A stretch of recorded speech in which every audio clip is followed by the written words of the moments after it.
think about that? That's what I hear, but I wasn't pleased with the results. And I made a lot of things I'm linked to debt. I'm observed. Okay.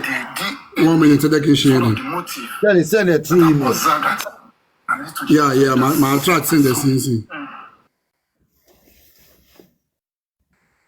Pressure to go everywhere, right? Pressure to go everywhere in Bononi.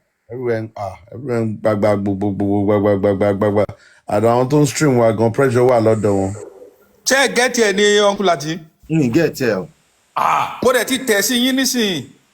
Níbo ṣé orí WhatsApp? No, orí kíní ni mo tẹ̀ sí nísìn. Ẹ jẹ́ kí n tún tẹ̀ sí message yìí. Bàrà tí ẹ lè lọ sí kí ló ń pè? Ẹ lè lọ sí messages yín sí máa send link sí yín sí. Space YOUR view VIEW live today LIVE. Mi ni mo rí mi mọ tó jẹ́ nù ẹ̀yìn kan là ń play yìí. Òun ni bàbá wọ ẹjẹ́ ẹ̀wọ́ dàn mò ń bọ̀. Ẹjẹ́ ẹni change sí kíní tẹ̀lé fídíò. Ṣèbí bèbí tó ń sọ̀rọ̀ yìí 57 minutes lẹ́pẹ́. Òun náà nìyẹn.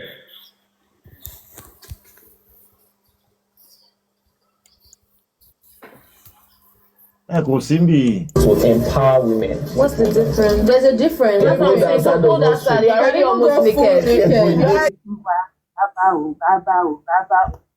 Olúwa dá bàbá sí fún. Tí bàbá ṣe ń dá àwọn pípù yẹn lọ láàárọ̀ àìnú mi sùn. Àwọn pípù yẹn kàn yí bàbá ni bàbá náà yí wọn. Ìfà tó kàn dá rẹ́rìn ló kò sí. Irọ́ ni o. Bàbá gbòògbà fún wọn o. Wèrè obìnrin pupa tó ṣe mu wíìgì yẹn tẹ́lá ní kó ṣe ń bí. Mr. Lati ó ti wà lórí WhatsApp yín, check WhatsApp yín. Ọ̀rọ̀ wọn wọ sọ wọn lọ lé rẹ̀. Òun náà ń bí bàbá. Tábà tẹ̀jẹ̀ sí ẹ̀yìn náà máa gbò. Tàbí ó ní ẹmu kan ń bọ́ fún bàbá rẹ̀. Ta ni ẹ o? Wọ́n ti dé o. A mọ̀ pé o. Ta ni ẹ náà? Dúpẹ́ mo dúpẹ́. Ó yẹ kẹ́ screenshot ẹ̀ náà. Mo yẹ fẹ́ sọ pé Lions ni. Morning gan mo lọ pé. Yeah. Thank you for the lion. Thank you. Number 1. Wow. Ọ̀nkàrí. Mo dúpẹ́. God bless you. Ẹ̀gbọ́n Láti ẹ máa ẹjọ́ tó bá ti bẹ̀rẹ̀ ṣó yẹn dáadáa tó bá ti ń wọra dáadáa ẹ change your top tẹ̀wọ̀ ẹ̀. Ẹ láìkẹ́. Go on notice here. I should try to like one English dress. Mi ò láìkẹ́ o, wọ́n ṣe ń jẹ o. Mo máa àǹtí. Any Friday, ọjọ́ Jímọ̀ olóyin. Mo lọ sí hospital ni. GGIF. Ṣé ẹ ti rí Uncle Lati mo ti send ẹ̀? Mo ti rí ìjà rẹ̀. Orú tí ẹ mú gan mo ń lọ wọ t-shirt ń sìn. Ìyẹn gọ́gọ́ ló dùn. Àwọn pé nǹkan tẹ́lẹ̀ dé bàbá yìí fi máa kó oúnjẹ nìyẹn. Tó lọ Jímọ̀. Ẹni bá jẹ lábẹ́ Jímọ̀ ló máa pè é lọ́jọ́ ńlá. Ẹni bá ń gbowó lọ́wọ́ Jímọ̀ ló máa pè é lọ́jọ́ ńlá. Ó dà kó òun lélẹ̀. Jim, yeah, but you know one thing that's actually keeping me back? You should start the gym to get back. How many minutes la ní kí ti bẹ̀rẹ̀? How many minutes la ní kí ti bẹ̀rẹ̀? I move verse 57. 57. Yeah. After that, yeah. Joseph Aloba. He will be sharing his own perspective on the highly controversial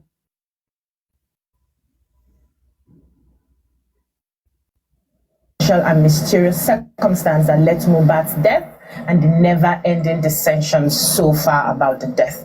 Thank you so much, sir, for joining the show today. Thank you, ma'am.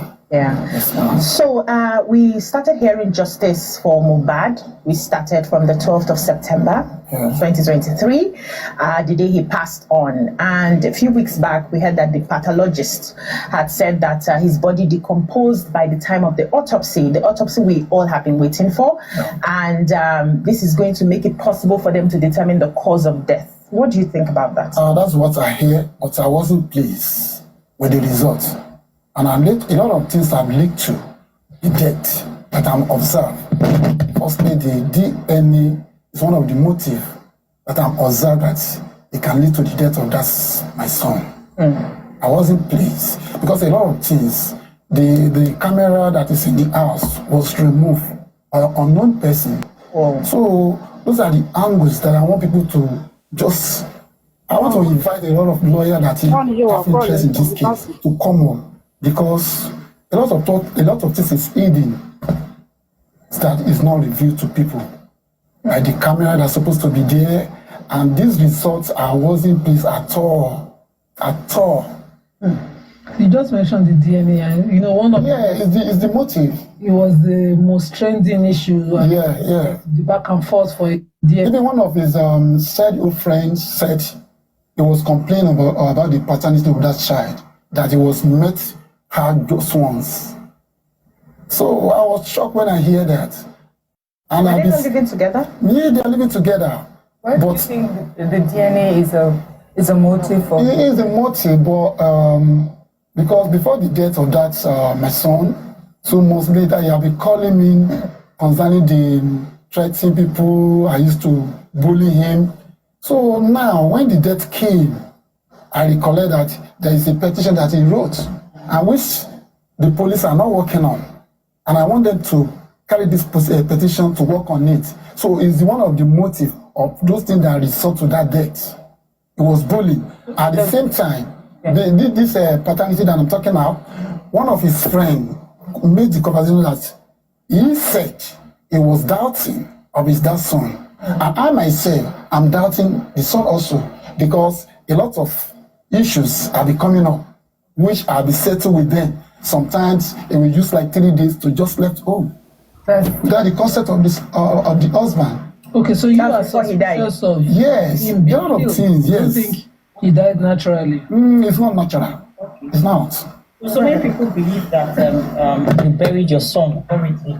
Seeing the circumstance surrounding the death, that you should have, if you wanted the investigations and autopsy to be done to determine the cause of death, you shouldn't have already buried him. That if you had something that you were hiding, what do you have to do about? There's nothing that I'm hiding in Yoruba land. It's not something that I will be seeing that I can be kept somewhere. I make move of getting the police report and to put in the morgue then.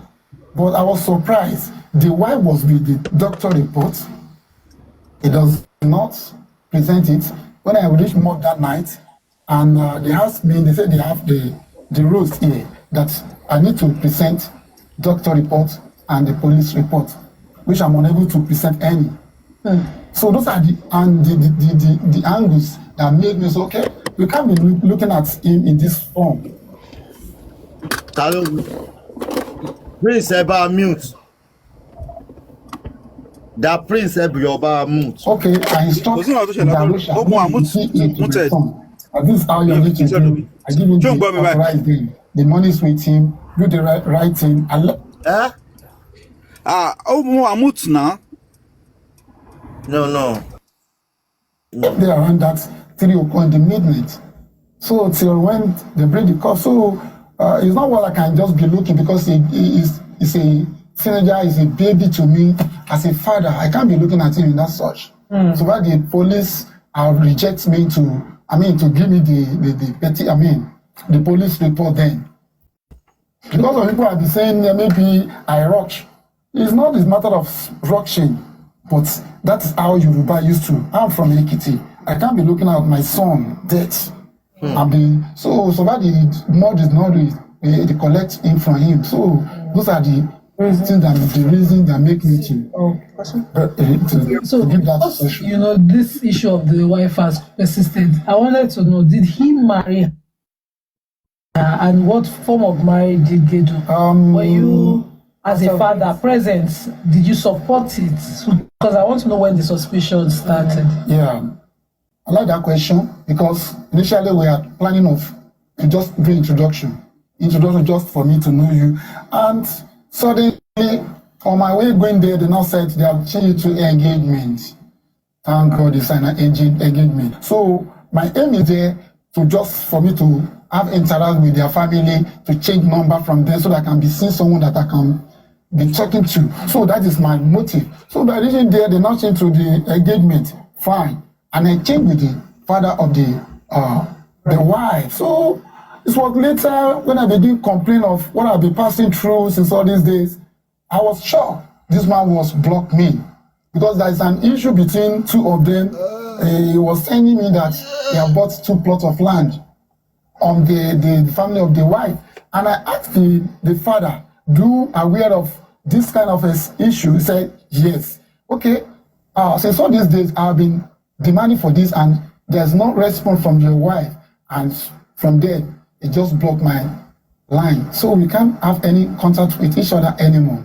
So those are the areas that I know that there is something fishing in this thing. So let's go back to the death a bit, because we saw quite a number of videos and pictures on social media, and one of them was the corpse of Mohbad that was sort of squeezed into a coffin. The thought will be from... Like the neck was broken, there was not enough space in the coffin, and people called you out at the time saying that you shouldn't have allowed him to be buried in such a manner. Now, say about that. It's not what I can witness, really, as a father.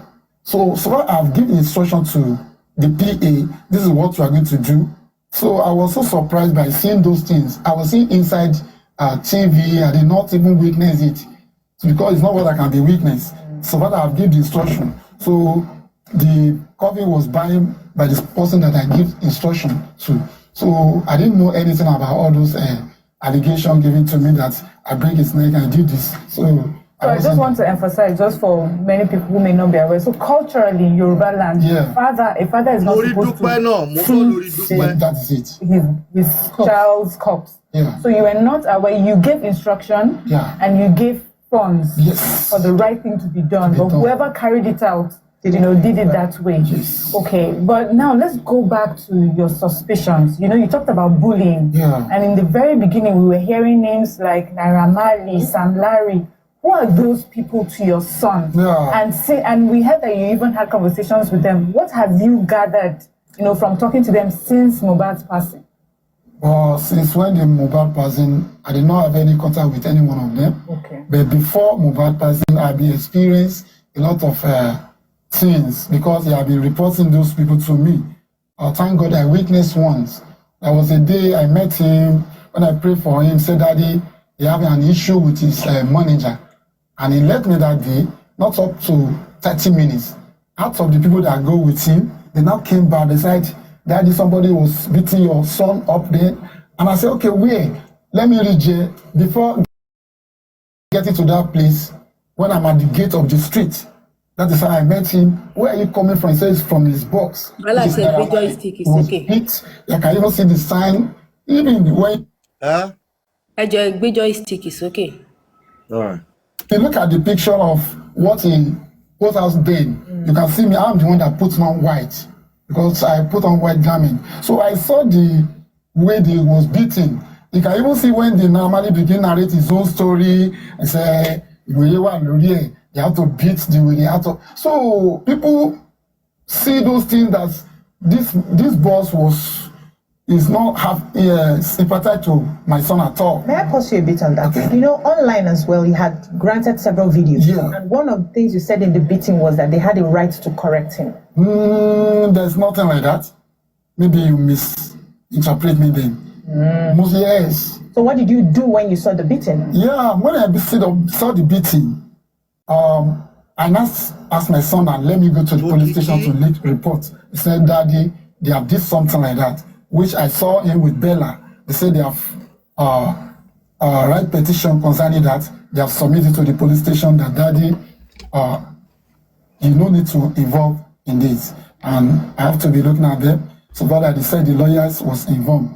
So that is how I let them there. So what is Mohbad's mom's take on all this, and what has caused the disagreement and rift between both of you for so long? What's the genesis of that? Yeah, before Mohbad left, he was trying to join me and his mom together because we have departed for over 18 to 17 years before we now meet together.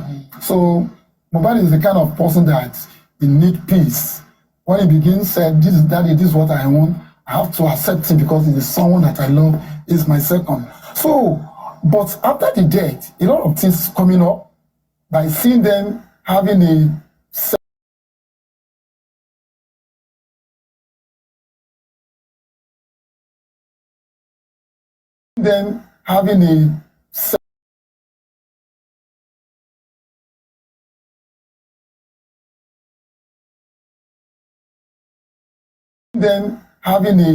separate meeting without my consent as a Yoruba. With my former wife. Now, as a Yoruba, he is not supposed to be in his.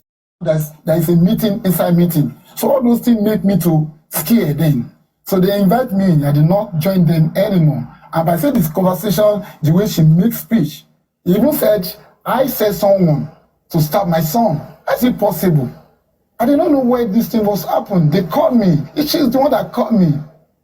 So the allegation was put on my head. Okay, I'm wondering now. Is that because I'm finding justice for my son? You people are elders, yourself and Moba's mom, but I'm sure there are still elders within the family who are people cannot be rivals at this time. You are both parents of this boy and you've just lost a child. You know, she's granting interviews, you're granting contrary interviews, back and forth. She even has a group with the wife's side, the wife's sister. You know, it's just all messy. Messy. At what point do you think this should stop? Don't you have a feeling that,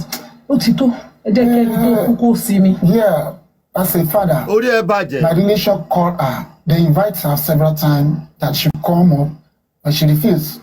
So he has his own motive, because I, as a person, as a father, I'm trying to just have justice for my son, because it can happen to anybody at any time. So what for do you this consider justice? Yes. What do you want exactly? What do you want? Yeah, what I want now, I want the whole world to intervene into this issue, because it's beyond my power. Because a lot of angles that I've been looking at, when people are not looking at the way I'm looking at, firstly, the DNA is one of the motives. And the camera that is inside our house, and the people that are living with him. God bless you, Babatin Tenumo camera. That's what I'm talking about. We need the camera inside the house. Babatin Tenumo camera, this is the kind of ringing tone. Tell me, Go on. You're supposed to say something out. Okay. So from the videos that we saw, it seemed that first of all, they had said Mohbad had taken something outside the home. And then we had heard of a nurse that had come to treat him in the home. I'm wondering where the camera comes in now. If it was something he took outside the home, were there eyewitnesses there? And he seemed to be such a popular person. He had many people around him during this time. Are there no eyewitnesses that could have confirmed some of the stories that you're looking for? What do you think the taking away of the camera was? Was the camera taken away on the day of his passing, or was this something that had been taken away completely weeks before? Why are you so concerned about that camera? I was suspecting that maybe after the death, they have to remove the camera. For there's a secret behind that. And I'm surprised by seeing me alone, because people that are living with him, they're up to 15. None of them coming out for the justice. Of course. They're just quite quiet. So those are the angles that are thinking that there is something they are hiding. So you want the police to be able to investigate? Yes, that investigation is needed. Camera. Okay, so have you made a petition of this suspicion to the police? Because the police can come in if you suspect murder. Yeah, even the former, the petition my son wrote before that, I want that petition to be coming up. That was a petition on assault. Yeah. Now he's dead and you're suspecting murder. How do you then, why not invite the police to investigate? Yeah, even the one that I even said they should investigate for me, the person that I embalmed, I was so surprised since then they are still prolonging the matter. So maybe after living here, they call the petition. Yes, is there one person that you are accusing? I'm sorry. Is there one person you are accusing? I'm accusing the person because he have coming out to say that he have experienced that when he lost his dad. That is why he have to, without my consent, without informing me. And if person that in a day, is it necessary for embalmment in that very day? So those are the angles that I wasn't pleased, because it just looking as if that thing might be happen maybe a day before that day. By seeing the environment. But before I come to Amaka, we saw a lot of videos, sir. I'm not even going to lie to you here. One of the videos we saw was after the death, you were doing a video, you were showing your house. You were complaining that Mohbad didn't take care of you. This is the house where you are living in. This is the sort of poverty that you're in. And after that, you started doing the media rounds, talking about your music and everything. And some persons are saying that you did not mourn your son properly, that you focused on what you could have gotten from people than properly mourning your son. How do you explain? The question is like 2 to 3 now. Let me firstly go to the music aspect. Okay. Music is my job. That's my work. I teach him how to sing. And that is the only way that I can mourn my son. Because music is in my blood. So I just express my feelings in that music. So I still see how some people looking at their own angles. To me, I just see the way I can mourn my own son. That's for that. So then, when that thing just be like a shock to me, I'm just expressing my feelings. Because I saw this, my son, it gave me a lot of promise. Then. That's daddy, you just keep down. So I wasn't myself. And that came out from my mouth then. I guess of the way only you me. Yes. I'm not with myself. I'm not with So what about now? Now it seems like apart from you're starting a new music career, some people are making you jump on the trend because it's still, this is the time when it's relevant. And I believe the people around you are ill-advising you or buying so thorough. But you have lost a child. At this time, I believe it's the time to be more discreet, more private, and more quiet. But you are very much outspoken. You are made to blow through videos. The interviews are not even well organized. They're not focused on the loss. They're not sort of centered around you. Do you think it's the best thing at this time? Yes. The way I look at it is different to the way you narrate it now. Because I'm the only person that's looking for justice now. I can't be quiet. Even I want to do a lot of interviews. I want people to know exactly what I'm passing through. I was unable to sleep. So I don't want this thing to cause a lot of things to me again. Even this morning I have to check my VP, see what has happened to me. Because I saw a lot of things going on and said that they changed a lot of narrative to me. So I have to come out. Nobody is looking for justice for my son. I'm the only person. So I can't be quiet. Yeah. Okay, so when will the body of Mohbad be put to rest for the second time? For now, because with what I'm seeing, I have to do the DNA before the burial. See, I know what I'm saying concerning that. Because by hearing the Mohbad mob's statement, he was even said, he can even say, I'm not the one that the father to Mohbad. By saying that, even after burying Mohbad, what can we use as a sample? That is why I'm still standing on that until when the DNA is done. But you said that you couldn't have left your child in that state. You had given an instruction, he should be buried. Why is that advice no longer relevant to you now? No. Because what you're pursuing now. No, see, a lot of things is not revealed to me then. Guys, I did not suspect anybody then. But now that I assume this boy. Now, thank God for the corona. When I enter corona and I hear the speech that coming out from the wife of the deceased, they said it is because I did not give him the placenta since then he had been ill. So, who are you giving the placenta? Shatiri, èmi sọ fún yín tẹ́lẹ̀tẹ́lẹ̀ pé bàbá ò káǹtì ọ̀rọ̀ placenta yẹn serious tẹ́lẹ̀tẹ́lẹ̀. Wùnmí ló jẹ́ kí bàbá tó wá take it serious because níjọ́ corona inquest yẹn shoot tó lọ shoot bàbá wípé bàbá ń béèrè corona wípé bàbá ń béèrè bàbá béèrè placenta kì í ṣe corona. Bàbá ń béèrè placenta. God bless you. Pé bàbá ń béèrè placenta ibi tó ọ̀rọ̀ yẹn ti jáde ibi tí brain bàbá ti reset brain bàbá reset kàkà níbẹ̀ yẹn brain wọ́n dún kà ó wá sí factory setting. brọ́là tí ẹjọ́ kẹ́kẹ́ tó kọ̀ǹtínú ẹ̀yẹ́ kí kọ́kọ́ fún ọmọ yẹn lépè bàbá ẹ̀ ló máa ká gbọ́gbọ́ sílé olórí burúkú ọmọ onímọ̀ yẹn bàbá ẹ̀ ló máa ká gbọ́gbọ́. alo náà yàn ká gọgọ.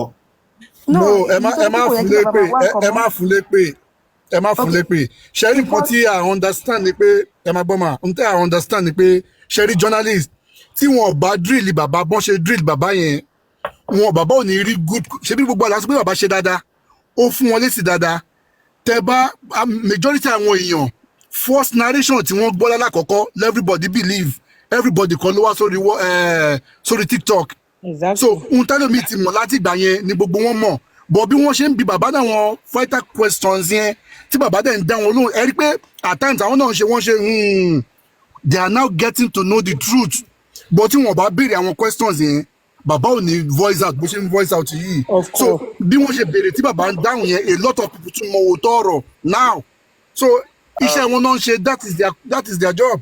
Sorry ẹni tó fẹ́ fún wọn lépè yẹn kó fún wọn lépè yẹn kó complete náà wọ́n ti ṣí èrè wọn ní jèrè. Before they started the interview, what was the topic of the interview? Is the Baba wearing same clothes? Is that what killed Mohbad? Is that what killed Mohbad? They said they want the mysterious way of how Mohbad died. Is it the clothes he wore? What the fuck? Only one ní pé wọn gbogbo wọn tó wà ńbẹ̀ wọn ní jèrè. Wọ́n ṣe lọ bèrè fún àwọn tí wù mí bèrè. Wọ́n ti ṣí èrè àwọn olóṣù. Ẹ máa gbọ́. Mi ò lè gbọ́ kankan sà. Mi ò tẹ̀ gbọ́ kankan mọ́ báyìí. Wọ́n ti gé ilé tí lọ agreed. Expander Mr. Lati. oníṣòro Expander ẹjọ́. Ẹ mọ̀ nǹkan tó tún ṣe ń bẹ̀ yẹn. Daddy York. Wọ́n mọ̀ ń sọ òyìnbó because wọ́n mọ̀ pé bàbá ò lè sọ òyìnbó dáadáa like. Gbogbo wọn ní Yorùbá náà àwọn lọ́tẹ̀.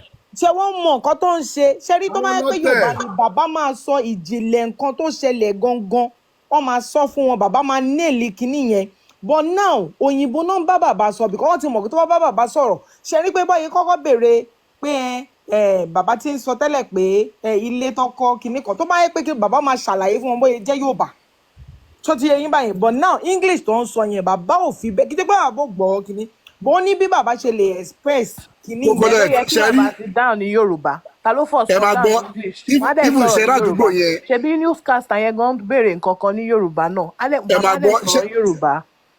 ṣẹ̀rí àdúgbò yẹn fọ́ọ̀tì wọn kọ́ one program wọn òyìnbó náà máa ń ṣe bọ̀ nígbà tí wọ́n á invite bàbá tí wọ́n bá ti sọ fún wọn pé Yorùbá ni bàbá máa sọ o ẹ̀yin lè máa interpret o that would have been it. Let's face some realities. Okay, let me point one of their lines to you. When I listen to questions from any of these what presenters you call them, I pick my line.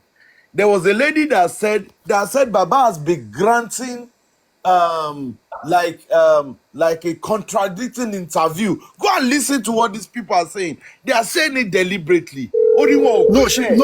What she said was Baba àti Mama àwọn méjèèjì ń give contradictory interviews. No. Mama is giving another this thing. Exactly nǹkan tí gbọ́n dájú sọ yẹn náà. Báwọn lédè ẹ̀ ṣe mọ̀ pé bàbá sì tún máa grant interview tó pọ̀. Bí wọ́n ṣe ń bi wọ́n láwọn nǹkan táwọn yẹn ti ń nílì wọn láti ilẹ̀ wá yẹn. Bí wọ́n ṣe ń bi wọ́n tí bàbá ń tàn mọ́lẹ̀ sí yẹn, èmi rí pé yẹn ló dáa. Exactly. Bàbá bí wọ́n ṣe ń bi wọ́n tí bàbá dẹ̀ ń tàn mọ́lẹ̀ sí yẹn kọ́ máa ṣe lọ bẹ́ẹ̀ yẹn ká má bu àwọn lédè yẹn èmi rí i pé wọ́n ṣe àwọn kẹ́sàn tí wọ́n bi wọ́n lóòótọ́ ó lè wà bákan lójú tiwa ṣùgbọ́n bàbá sì fún wọn lésì wọn. Orí wọn burú.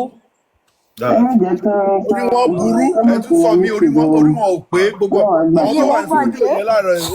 Ayé wọn wà ní. Sir, let me ask you. There's been accusations that you've been trying to inherit Mohbad's property. Please pause there. Please pause. Now, there has been allegation. This interview was just about the negative thing. It has nothing to do with the mysterious way this boy died. In the beginning of the interview, they said they wanted to interview Baba on the mysterious way tí Mohbad ṣe kú. Now, you did not ask that Ibolokusi. You did not ask that who are in the house. You could not even ask that. You heard that he had injury. You did not ask that. What's the depth of the injury? Exactly. You are asking about mundane things. That one thing means or property. What the fuck? Could you want injury? And let us call a spade a place. You see that TVC, yeah? That TVC, now Tinubu get them. Tinubu na be oba. We know all those things now. They need one, need Jerry, all of them. You know, Mohbad, when he was alive, we are friends. If you buy a cloth, you can buy it for me. Since when he dead, I never enter his house. I never enter his house for anything. So there's some people misinterpret, maybe see me with shirt, so whatever they see me with shirt, is it because that must be from my son? So I have my own. Tomati people ida go wa ki emi buy your billion. E di ka wa ko jáde ká blog wọn. E gba àwọn blogger kan blog kan o ti yobu video kan se kan certify àwọn. Finish wọn. E ba fi refer fún kan tó ṣe yẹn. E di ka blog àwọn kan wa da program yẹn. Need there baba. All right. Kilo we York. Ẹ̀gbọ́n just the para ninja. Ayé àwọn people yẹn ti laba scare. What's the laba scare? You know what? That's how some people wrong station like TVC. Wrong station TVC say for this justice for Mohbad. Anything wrong station TVC for this justice for Mohbad. Wrong station entirely. Wrong station entirely because it's owned by APC boss. So it was owned by APC, was directed by APC, was produced by APC. By APC. Ebi sọ̀rọ̀ láti day one. Your political party, your APC. Anybody tó bá ti ní APC lára ẹyọ kò nínú Joseph Mohbad. Ẹyọ wọn kò. Wọ́n máa dojú kéèsì yẹn rú mọ́ yín lọ́wọ́ ni. Inconclusive lẹ́wọ́n máa gbọ́. Anything APC ẹyọ kò. Inconclusive. It's true now. Imagine ẹ máa wọ́n yín béèrè question. Dog daddy. Ẹ máa wọ́n question kan béèrè lọ́wọ́. Bẹ́ẹ̀ ni pé inú ti ń bí wọn tẹ́lẹ̀tẹ́lẹ̀. Bẹ́ẹ̀ ni pé wọ́n ti plan fún bàbá. It's not good now. Egbolati, there is this thing in media too. We look at body language. Look at the countenance when they ask questions. Angrily. Wọ́n ti ṣí ere ni. Àgàgà ètò wọ ìjáàbù yẹn. Ṣé Wùmí ló rán wọn ni? Nímà lórúkọ ètò wọ ìjáàbù yẹn Nímà. In case tẹ́ bá fẹ́ fi sínú èpè yín kẹ́ lè dárúkọ ẹ̀. Mi ò tẹ̀ kí n ṣépè ní Friday. Èyí tẹ́ ti ṣe ọ̀rọ̀ mọ́. So the other question again. So let me just add another question. Instead can focus on the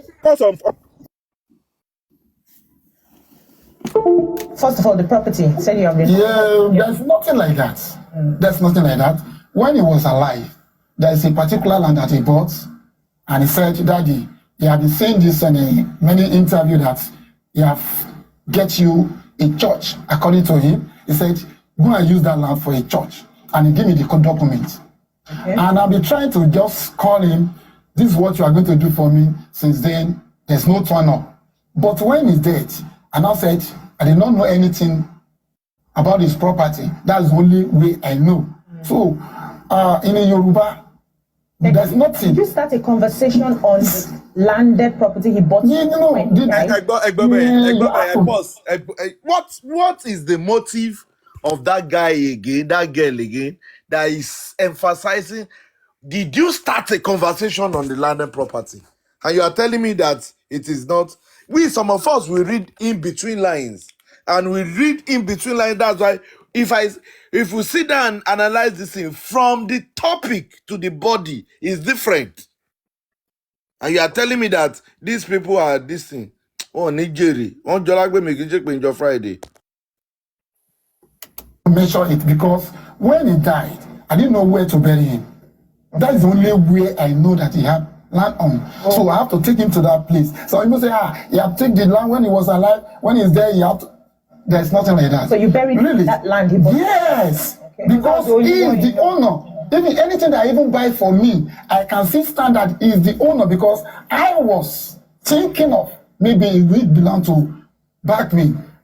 Because anything that I buy for me, you still be want to inherit it as your son. As my son. Yeah. So that's my belief. Anything that my son gives to me is for him also. Let's even say that the DNA was now done.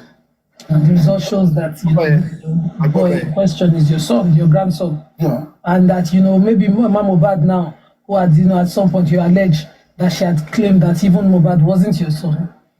Everything turns out to be that, we're all claims and that he's your son and your grandson. How would you feel with all this way that you've comported yourself all this time? But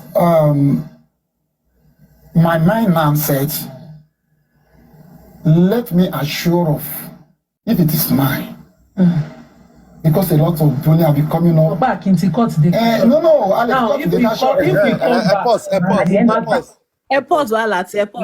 now. ẹjọ́ bọ̀dá láti ẹjọ́ fún mi láyè kẹjẹ́ kí n fún lẹ́pẹ́ ẹyọ kan olórí burúkú interview ẹjẹ́ kí n kọ ẹ̀kọ́ tẹ́ ẹjẹ́ fún lẹ́pẹ́ ẹyọ kan. pẹ̀lú àbú mi rọra farabalẹ̀ fún wọn lépè má fi gbóná fún wọn lépè. irú interview orí burúkú wo nìyẹn ipe wọn kì í ti àgọ́ ọlọ́pàá àbí kí ló pé láti wá ṣe family àbọ̀ lórí burúkú lẹ́lẹ́ ìjàbọ̀ òun náà fẹ́ rí kú ọmọ ni àbí kò jìjì fẹ́ pa tọmọtọmọ ni ṣó lórí burúkú ni ẹni wọ́n lọ jẹ́ ní mà pé ìwọ lọ borí bẹ̀yẹn aborí má bò wà àwọn ajá ìgboro àwọn olóòṣì àwọn onírànù àwọn àfòbòṣe palliative tí ń wù mí kò ní yẹ pẹ̀lú àwọn interview pẹ̀lú àwọn ọ̀rọ̀ orí burúkú tó ń bèrè lọ́wọ́ bàbá nìyẹn kò ní yẹ olórí burúkú àwọn ẹni ẹ̀sìn. àwọn pípù yẹn wọ́n ní motive wàhálà wọ́n ní motive ẹni èpèdè ni wọ́n tó yẹ pé ní tí wọ́n bá ṣàdúrà fún wọn gan lónìí jímọ̀ ikú. bí ògbó ti ń jẹ́ tọ́lọ́run tó bá ti jẹ́ pé ọmọ pẹ́sọ̀ tó ń bẹ̀rẹ̀ yẹn pọ̀ sí náà ó ṣe láti support òun ìwọ náà rí kú ọmọ ìwọ nígbà tó ń lọ borí nínú interview tvc yẹn wá rí kú ọmọ ní orí ẹ̀ burú dànù. àwọn yẹn tó ń sọ káàkiri táwọn èèyàn ń gbọ́ tó fi ń blame bàbá yẹn nìyẹn the same thing náà ni àwọn pípù yìí béèrè lọ́wọ́ bàbá and then ìtọ́ mú mi nù mí dùn ní pé ní bàbá rí bí wọ́n ní ọlọ́fun olóko àtàgbà láti dá wọn lóhùn láti clear everything ṣé ọ̀dọ́ sábà yẹn gbogbo tí bàbá yẹn sọ ń bẹ̀ yẹn wà látàlá bàbá yẹn kọ́ ló sọ ọlọ́run ló fún sọ ṣé ọ̀dọ́ sábà yẹn so ìyẹn jẹ́ nǹkan tó dùn mọ́ mi nú but ṣe rí tvc kò sí nǹkan before kí bàbá tó débẹ̀ Ẹlẹ́gùṣì ti débẹ̀ torí àwọn ọ̀gá Ẹlẹ́gùṣì ló yí ṣe understand my but thank God Ọlọ́run gbé bàbá lókè ẹ ṣe gbẹ pé ètò okay boy daddy yo. Bálàtì. Yeah, I want to go back to you, my brother. Thank you, sir. Bálàtì. Nǹkan tí mo expect ni pé nígbà tí bàbá ti bèèrè lọ́wọ́ bàbá pé tí kíní yẹn bá positive nǹkan ó yẹ kí bàbá náà ti dáhùn padà pé tó bá wá negative kọ́ pé kí ni wọ́n wá fẹ́ kó òun ṣe sí. No. You would have answered them back with a question. No. It would be like question yẹn silly. Then secondly kí àwọn èèyàn tó grant interview èmi believe pé ó yẹ kán ti ṣe follow up gbogbo àwọn question tó ń béèrè lọ́wọ́ bàbá yẹn there are questions that have already been answered so that means pé àwọn people gan wà lost it's just a pity ara wọn lọ padà disgrace. Let me just say this for the person that said it was genuine and that interview. Now you can see somebody that wants to ask and now say that even if they do this DNA and the DNA come out positive, then Mohbad, everybody is this thing.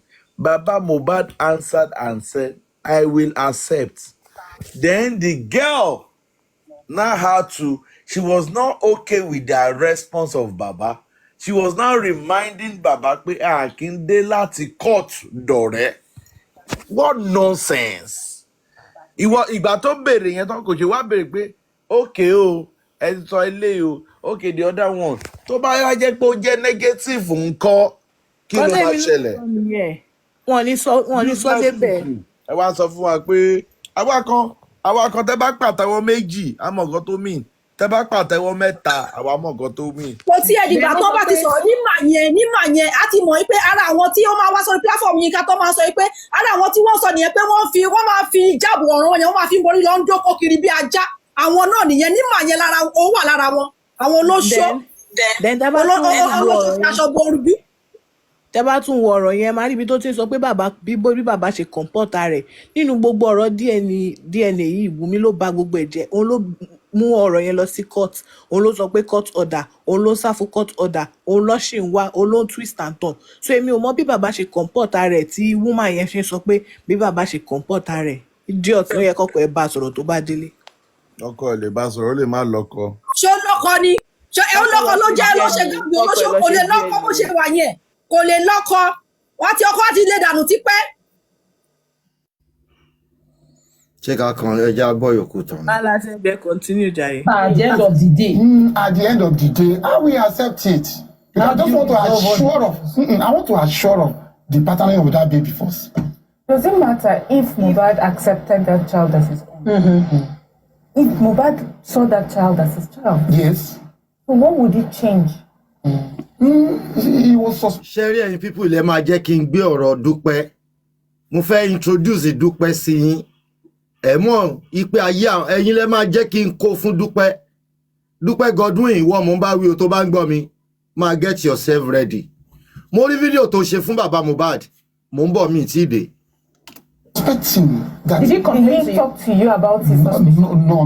Who did he talk to? See, one of his closer friend, Prime Boy, he said it. Was he there during Mohbad's passing? Yeah. No, on the day that they went to a show, that is exactly what called the argument between two of them. So ṣe pé àwọn people yóò wà informed ṣe pé wọn wà informed that means pé wọn ti ẹ follow up on gbogbo corona inquest àti ń pariwo if not kò yẹ kán béèrè stupid question tó ń béèrè pé was he there. wọ́n fẹ́ fi that was asked deliberately wọ́n fẹ́ fi nail the prime ni. wọ́n wà ìfọ́ọ̀mù my sister wọ́n wà ìfọ́ọ̀mù ẹ má jẹ́ kí ọkọ̀ fún yín wọ́n wà ìfọ́ọ̀mù tí Wùmí ni wọ́n olóṣó ni wọ́n bí ti Wùmí wọ́n mọ gbogbo tó ń ṣẹlẹ̀ kí ni àwọn òyìnbó mọ nǹkan tó ń ṣẹlẹ̀ àwọn ní òwádìí mọ nǹkan tó ń ṣẹlẹ̀ kí lẹ̀ sọ fún wa yìí tí Wùmí ni wọ́n olóṣó ni wọ́n àwọn tó fi jágun bojú lọ ń dó kókó kiri ni wọ́n yẹn nímọ̀ olóṣó aṣẹ́wó gbòòrò. When you see those kind of questions, they call them questions. Daddy York, not be. Wọ́n mọ tó ṣẹlẹ̀ o, wọ́n mọ tó ṣẹlẹ̀, bàbá ń dá wọn lóhùn, àṣírí wọn náà ló ń tú Ọlọ́run ò sí lẹ́yìn wọn. Ọ̀rọ̀ tẹ́yìn bá ń parọ́ lẹ́yìn òkè ń wà straight forward. Bàbá yẹn ò change tó ń sọ from day one. Necessary one ló kàn á dìkún lẹ́yìn ọkọ̀ kan. Wọ́n sá ti bèrè ọ̀rọ̀, bàbá dá wọn lóhùn. Ẹjọ́ sẹ́ má bínú sà. Ṣé ẹ ti gbàgbé nígbà tí ṣẹpẹtẹ́rì àfòbòṣe palliative olórí àwọn olóṣó nígbà tó sọ ẹ gbàgbé ẹṣẹ́ yìí ti gbàgbé nǹkan tí Ìyábọ̀ Òjó ṣẹpẹtẹ́rì sọ nígbà yẹn ni ó ní 10 years àná sí money ó ní money ni Mohbad sọ ǹjẹ́ ìgbà tó yá ẹgbẹ́ kan tó wá sọ ní nìkan bíi bóyá bíi 2 months ago tó ní ṣé wọ́n mọ nǹkan tó ju ẹ rí kó tó di pé kò yọjú sí àwọn ọmọ ẹ̀ fún 10 years ó dẹ̀ sọ pé money ló sọ pé kì í ṣe mommy ló sọ but later ìwọ wá ìgbà tó ṣe bẹ́ẹ̀ de tó wá ń wù iṣẹ́ táwọn èèyàn ṣèpè fún ló wá sọ pé ṣé wọ́n mọ nǹkan tó ju ẹ̀rí tí ò fi yọjú sọmọ fún 10 years láwọn lórí burúkú yẹn nǹkan tí nímọ̀ olóṣó mustadi yẹn àwọn afi ìjáàbù bojú yẹn nǹkan tóun náà ń try láti ṣe nìyẹn àwọn olóṣì olórí wọ́n ní kò lọ́kọ rí gan wọ́n lẹ́ni tó ti lọ́kọ tó ti níyàwó márùn sílé gan wọ́n lòun ló ń bá jà báyìí wọ́n lòun ló ń fẹ́ wọ́n ló fẹ́ lọ ṣẹlẹ̀ kẹfà wọ́n níyàn tó ti níyàwó márùn sílé báyìí wọ́n lòun ló ń gbé kiri olóṣò yẹn ní máa wọ́n. Ìyábọ̀ Òjó kí ìbá ṣe Nigeria problem arabo làwọn tó ń dá sọ̀rọ̀ ta ló bí ta nìran Ìyábọ̀ Òjó tí ń dá sọ̀rọ̀ tí bá ṣàwọn olórí burúkú APC group of people lẹ́kọ̀ọ́ ta kí ló kàn Ìyábọ̀ Òjó pẹ̀lú ọ̀rọ̀ tó wà lẹ́yìn tọ́lọ́pàá bá ṣiṣẹ́ tó yẹ kí wọ́n ṣe ta ló ń gbẹnu rú ẹ̀ sọ̀rọ̀ ta ló bí tó ṣe fíìmù tó ìyá Rainbow ni àbó ṣe fíìmù tó yá wẹ̀rù. ẹ jọ 1 minute. Hello.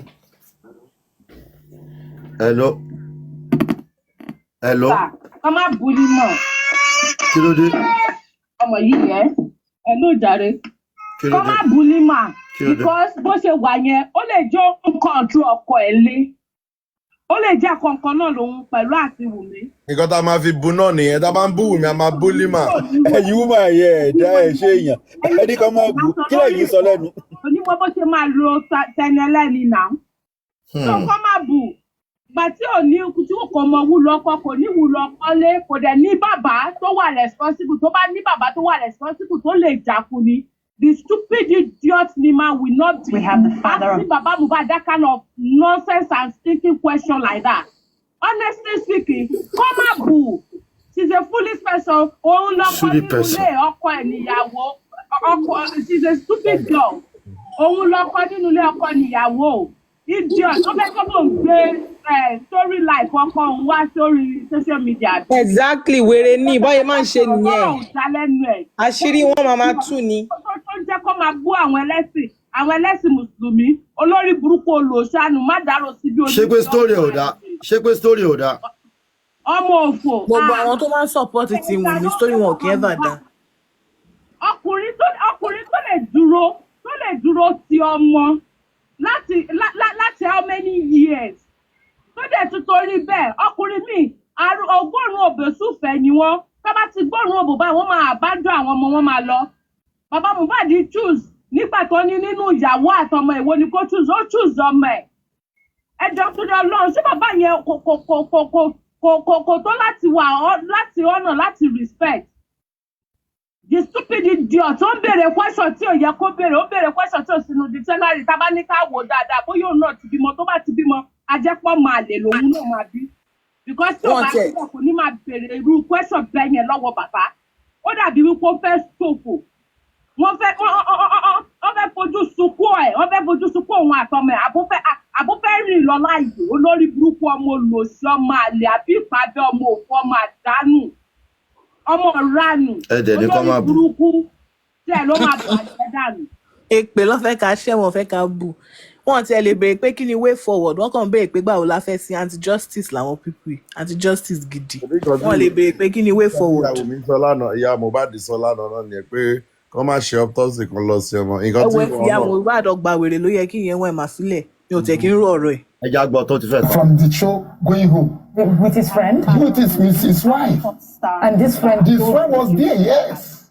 He was listening to their conversation. But husbands and wives fight all the time. Yeah. Is it not normal? No, this one is big. Orí ẹ̀ ò pé wá tọkọ ẹ máa ń jà lójoojúmọ́ ni. Tọ́wọ́ ọkọ ẹ̀ wọ́n náà máa fi ń dómi sínú oúnjẹ fọ́kọ ẹ̀. Àwọn pípù yìí ọpọlọ wọn ò pé ní TVC o. Orí yìí ti dàrú ní TVC yín yìí o.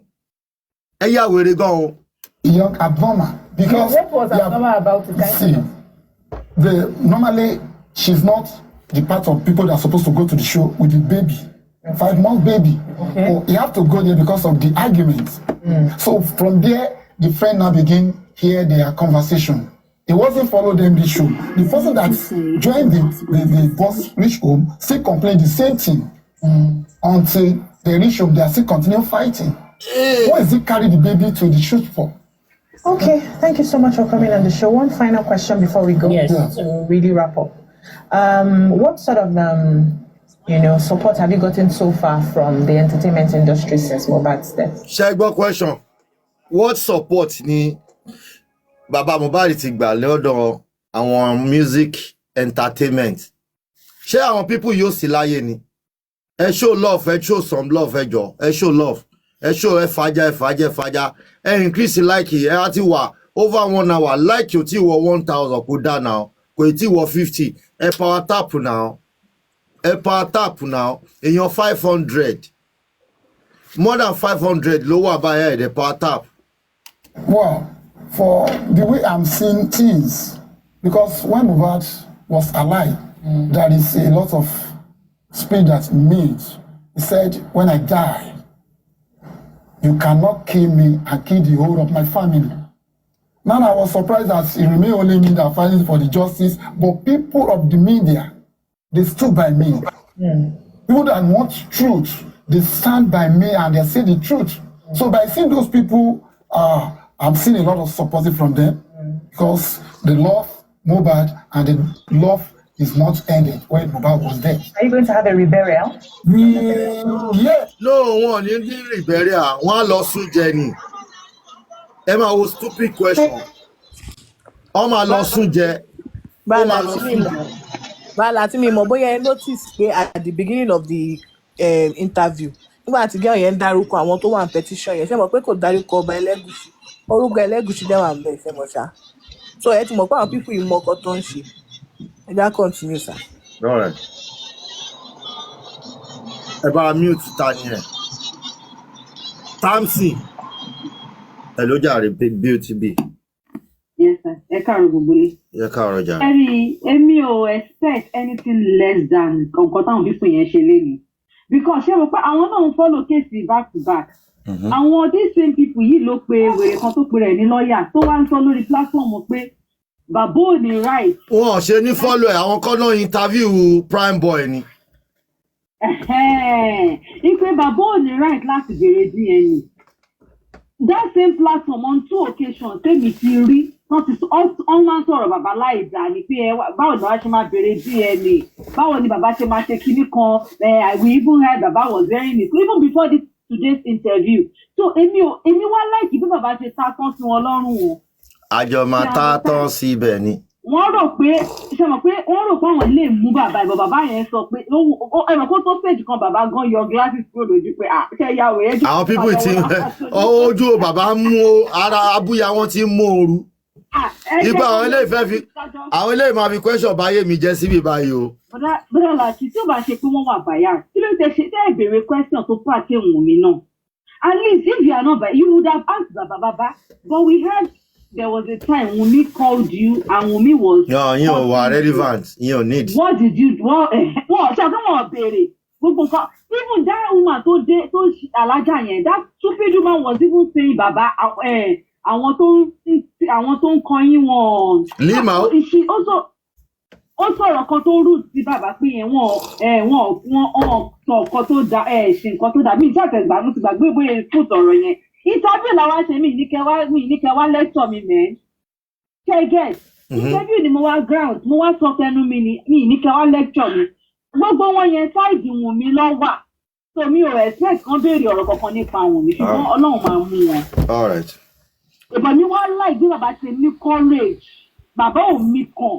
Anything, máa sọ tẹnu mi ṣá máa dẹ̀ kúrò níbí báyìí. I'll try.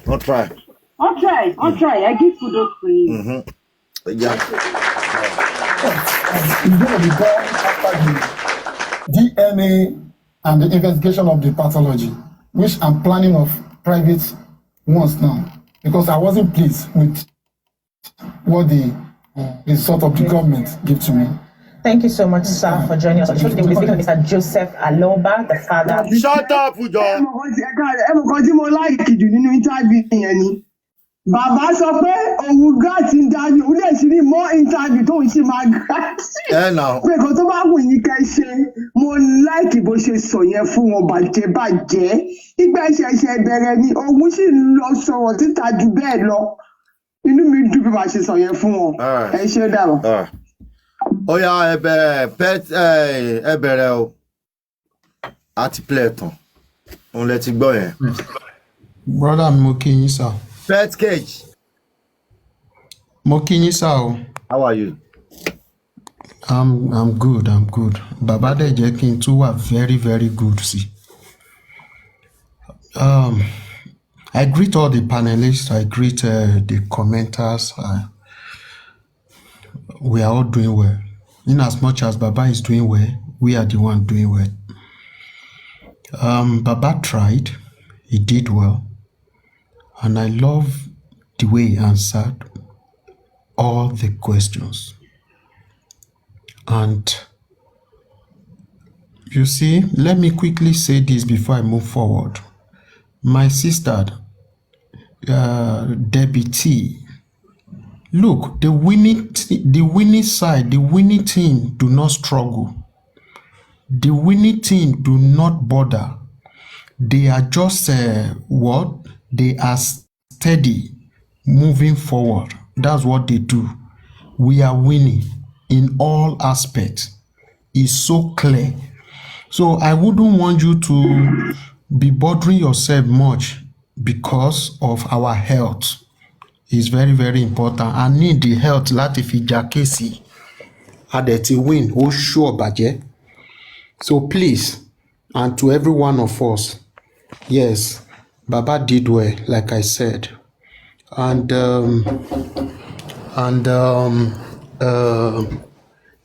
let someone continue, I will come back. All right. Super. Supermom_T2. Super mom. Yeah. Good morning, hosts, panelists, and the commenters. Thank you for having me. I'm not going to say much. I'm just going to say something regarding the, Baba's interview you just played. Everybody has said, well, everything Baba said, he did very well with everything he has said. And I just want to say something. Maybe next time when Baba wants to go for an interview like that, I believe I don't know if the PRO goes with him or the PA goes with him. If anybody go with him, nobody will follow him enter the studio. Yeah, but at least they will be seeing him when they are, throwing the questions to him. So maybe there's a way they can call their attention to it, to let them know that Baba would do better speaking his own dialect, which is Yoruba. But at the same time, the reason why they did that was just to throw him off, but it surprised them as well. They speak English to him, he won't be able to respond back to them. But it was a shock to them. And also they were asking him questions that are not even relevant to the topic of the interview, which was very wrong. So that's the reason, one of the reasons why I said if the PRO or the PA was there, they should have called their attention to that, because that wasn't what they said they wanted to ask him. Instead of that, they divert the question to something else. But all the same, the man is still standing strong and he's still going to continue to be standing strong, and we're all standing with him to get justice for his son. And Mohbad will surely get justice. Thank you. Thank you. Yoki. Yok, are you there? If Yoki, Yoki Basimbe, Debbie T. Debbie. Yes, sir. How are you? Báwo ni? Fine. Mo kí gbogbo ilé. Má high tempo lónìí. Má high tempo kankan. Need láti high tempo kankan mọ́ bí tá bá dé. Ó ti gbọ́? Mo ti gbọ́, sir. So kò sí wàhálà. Gbogbo àwọn tí Wùmí wọ́n máa fail ni, kò sí bí wọ́n ṣe. Wọ́n máa fail ni. Ẹni tó lọ rí Fálàmùnà ní Wembley station lẹ́ni àbí stadium lẹ́ni. Ṣé bá wa la kòbókò mọ́ lórí? Bàbá àgbàyà yẹn. Bàbá wa la kòbókò mọ́ orí ọpọlọ tí ó fẹsẹ̀. Ẹ má bú bàbá Fálànà mọ́. Àwa ní ká fa ṣòkòtò wa. Ó ń ṣiṣẹ́ ẹ̀ ni. Ó ti yé yín. Ìgbà tó ń ṣiṣẹ́ fún wa ń gba corona inquest. Complain. Àwa ní ká tó bá mẹ́rin tó ń bá play. Arsenal bá fẹ́ bá Liverpool play. Wọ́n máa ní láti lọ múra wọn ni. Àwa ní ká lọ múra wa. Jọ̀yà mi 1 minute. Àwa ní ká lọ múra wa. Wọ́n ní Gúrẹ́sì ti fẹ́ come up. Ẹ jẹ́ kí èmi sọ̀kalẹ̀. All right. Hello. Ẹ káàsán gbọ́dọ̀ àti ẹ káàsán gbogbo ilé. Ẹ káàsán. Yeah, gbọ́dọ̀ àti ẹ jọ ẹ gbọ́ interview tí Madam Bukky Jesse ṣe pẹ̀lú èèyàn kan lánàá lórí ọ̀rọ̀ ìyá Mohbad tó sọ lánàá. Ẹ ká sọ̀rọ̀ lórí ẹ̀. Ẹ sẹ́ni ẹ̀wà ṣán ti gé ni. Wọ́n ní interview kan yẹ tó ṣe máa yẹn analyse máa yẹn sọ everything nǹkan tó ṣẹlẹ̀ pátápátá. Bí wọ́n yẹn ṣe kúrò tó ṣẹlẹ̀ kiri. Ààrẹ jẹ́ ká a máa ṣe lè ṣe gbogbo fídíò ìta àti play ya àti sọ̀rọ̀ lé lórí. Ẹ jẹ́ ká ṣe yẹn náà next. Ó ti yé yín. Tá bá play gbogbo fídíò tá a sọ̀rọ̀ lé lórí kò make sense. Ó ti ẹjẹ́ àyanjú ní ìta àti ẹ̀ṣì play ká má waste time wa for nothing. Alright. Ẹ ṣe gan. Tẹ́ bá ti rí fídíò yẹn iná lè send ẹ̀ sí mi kẹ́ iná pẹ̀lú àwọn tó máa send kan sí mi. Iná lè tẹ́ bá ti come across in video tẹ́ fẹ́ ká treat. Ẹ send ẹ̀ sí mi so báwọn èèyàn ṣe ń ṣe ni you are allowed to do that. No problem. Alright. Thank you very much. Wow. Ó ti yé yín Debbie.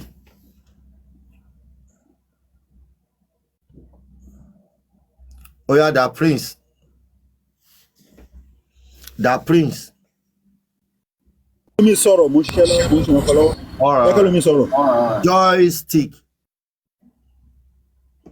Joystick, how are you? Bálàtì, ẹ kú ètò ẹ kú iṣẹ́ o. Inú mi dùn pa interview with Sha at the end of the day because this is just the beginning of many more.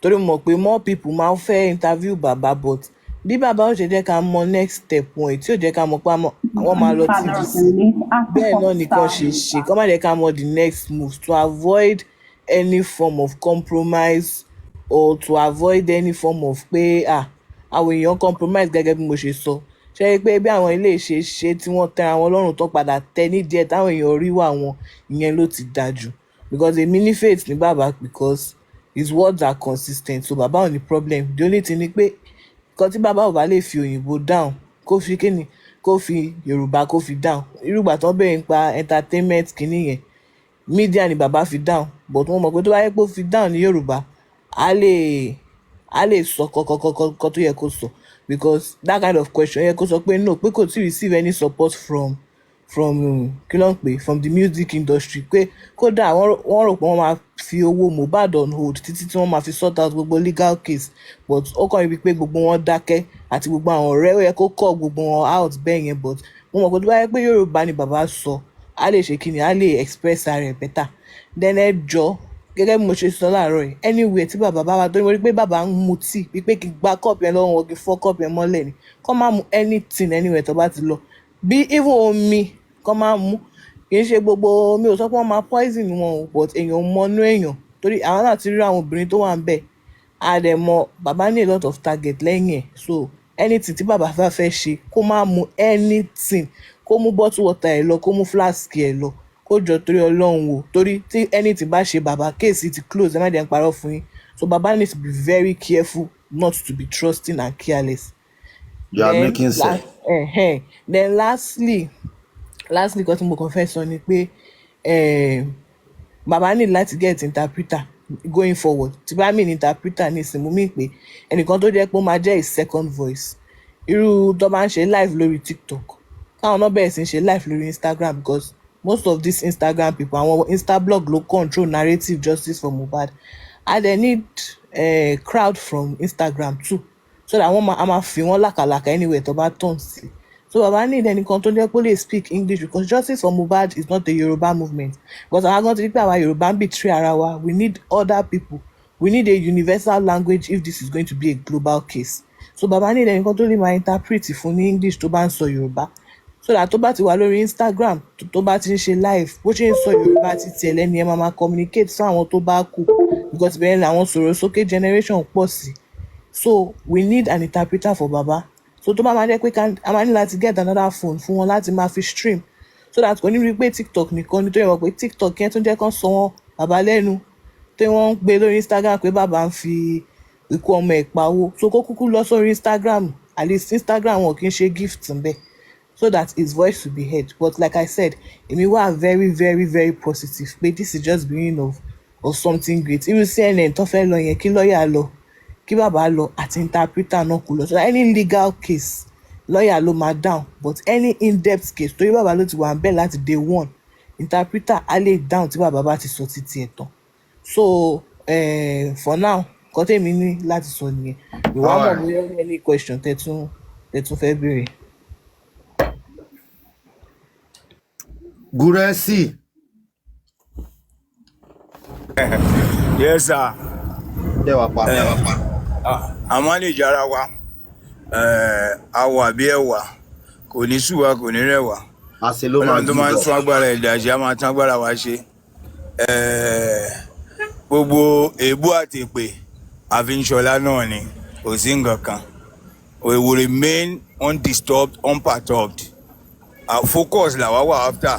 It is what we want to do that we're after. We don't look at side attraction. But let me just go straight to what I have to say because me need much time. One, one or two persons who were pẹ̀lú baba nínú studio, and we should not forget the fact that it was a live TV. Nobody jumps in. you cannot cut in, you cannot do anything. And you see that the period you want to interview Baba, kò sí commercial kankan. So there was nothing. The program was, now, Sherry, go this way, go this way. The link came. We were able to reach out to the TV station. We had John Torí Ọlọ́run, Baba fẹ́ lo opportunity láti wá sọ̀rọ̀ lórí TV. You know, well, we didn't pay them for the interview. And your view, it's a program by some, as in any ló ní caption, ló ní hour yẹn, your view. My view. Now, ẹni tó ní kìíní yẹn, we reach out to the person, abẹ́ṣẹ́bá. Well, along the line, when they gave us clearance, Latiwa, a message was sent. We're not the one that reached out to you. You were the one that asked us to hear your opinion. When you are coming, come prepared. There won't be any one if you notice the question of everybody, but just come prepared. Hold on. So come prepared. Want is sorted. So and I've prepared Baba's mind. Come, this and this. Stay collected. Kò sọ̀rọ̀ ọ̀rọ̀ ẹni tó bá ń parọ́ wọ́n bá jájú mọ́ òótọ́ ẹnu ẹ̀. Akíọ̀déwà. Ó máa remain, kò dẹ̀ ní gbọ̀n lóhùn nítorí òótọ́ ló máa sọ. We prepared Baba's mind for what he was expecting. Baba wọlé nígbà tó débẹ̀, wọ́n dẹ̀ béèrè question wọn, bọ́jú máa béèrè question wọn. From the body language and from perception from some angles, TVC is a channel tí àwọn kan máa ń sọ pé ó wà biased towards a particular thought or the other. But no matter what, Baba was there and he did wonderfully well. We even asked Baba, speak Yoruba. Only I want to build myself up in English. Ẹ jẹ́ kí n sọ òyìnbó. Bí n bá ṣe mọ̀ ọ́ sọ, ẹ jẹ́ kí n sọ. And there are some things you don't take away from people. You don't take away their right. You don't take away what they as an adult. Nǹkan tó bá fẹ́ ṣe ló máa ṣe. He has been given a chance to express himself. Tó bá wò pé kóun sọ English làwọn èèyàn máa fi gbọ́ dáadáa.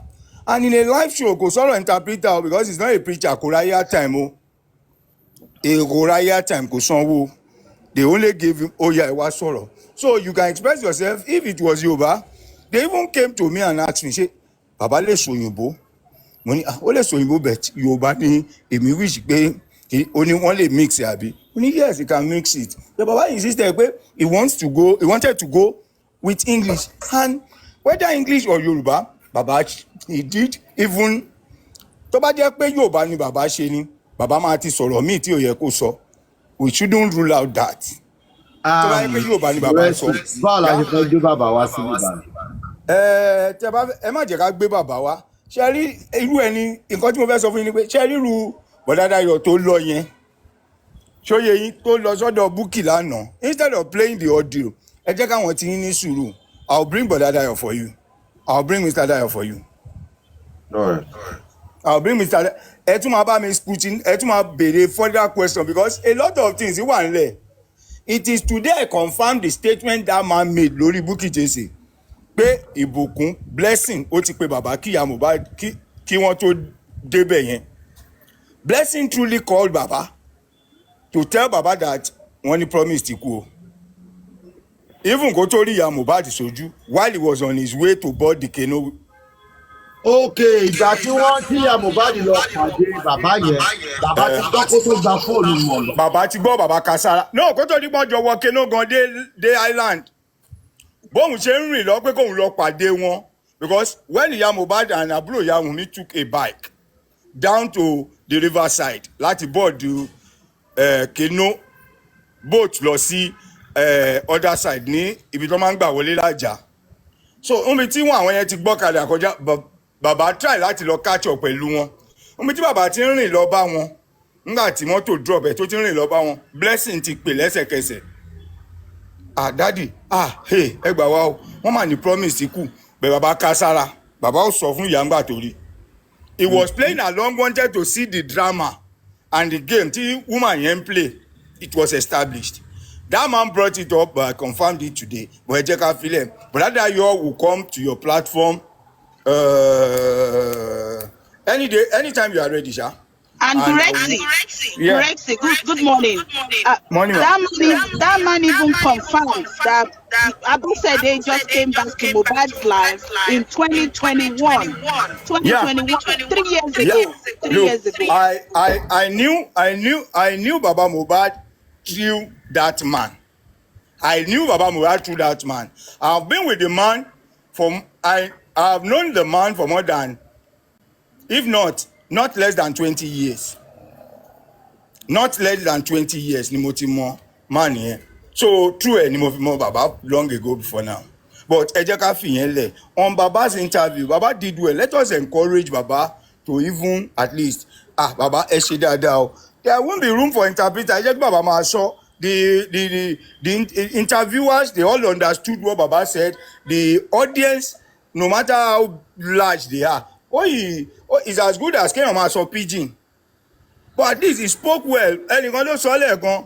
I think in one platform, ẹni tó bá ní bàbá òṣòyìnbó dáadáa, àbí táwọn presenter kan bá ní kinní kan ni, but they should go and wear helmet so that they can have something to protect against the bullets tó lè máa jáde, because Baba wants to be speaking in English so that his voice can go beyond the Yoruba community, which I see as a very good approach.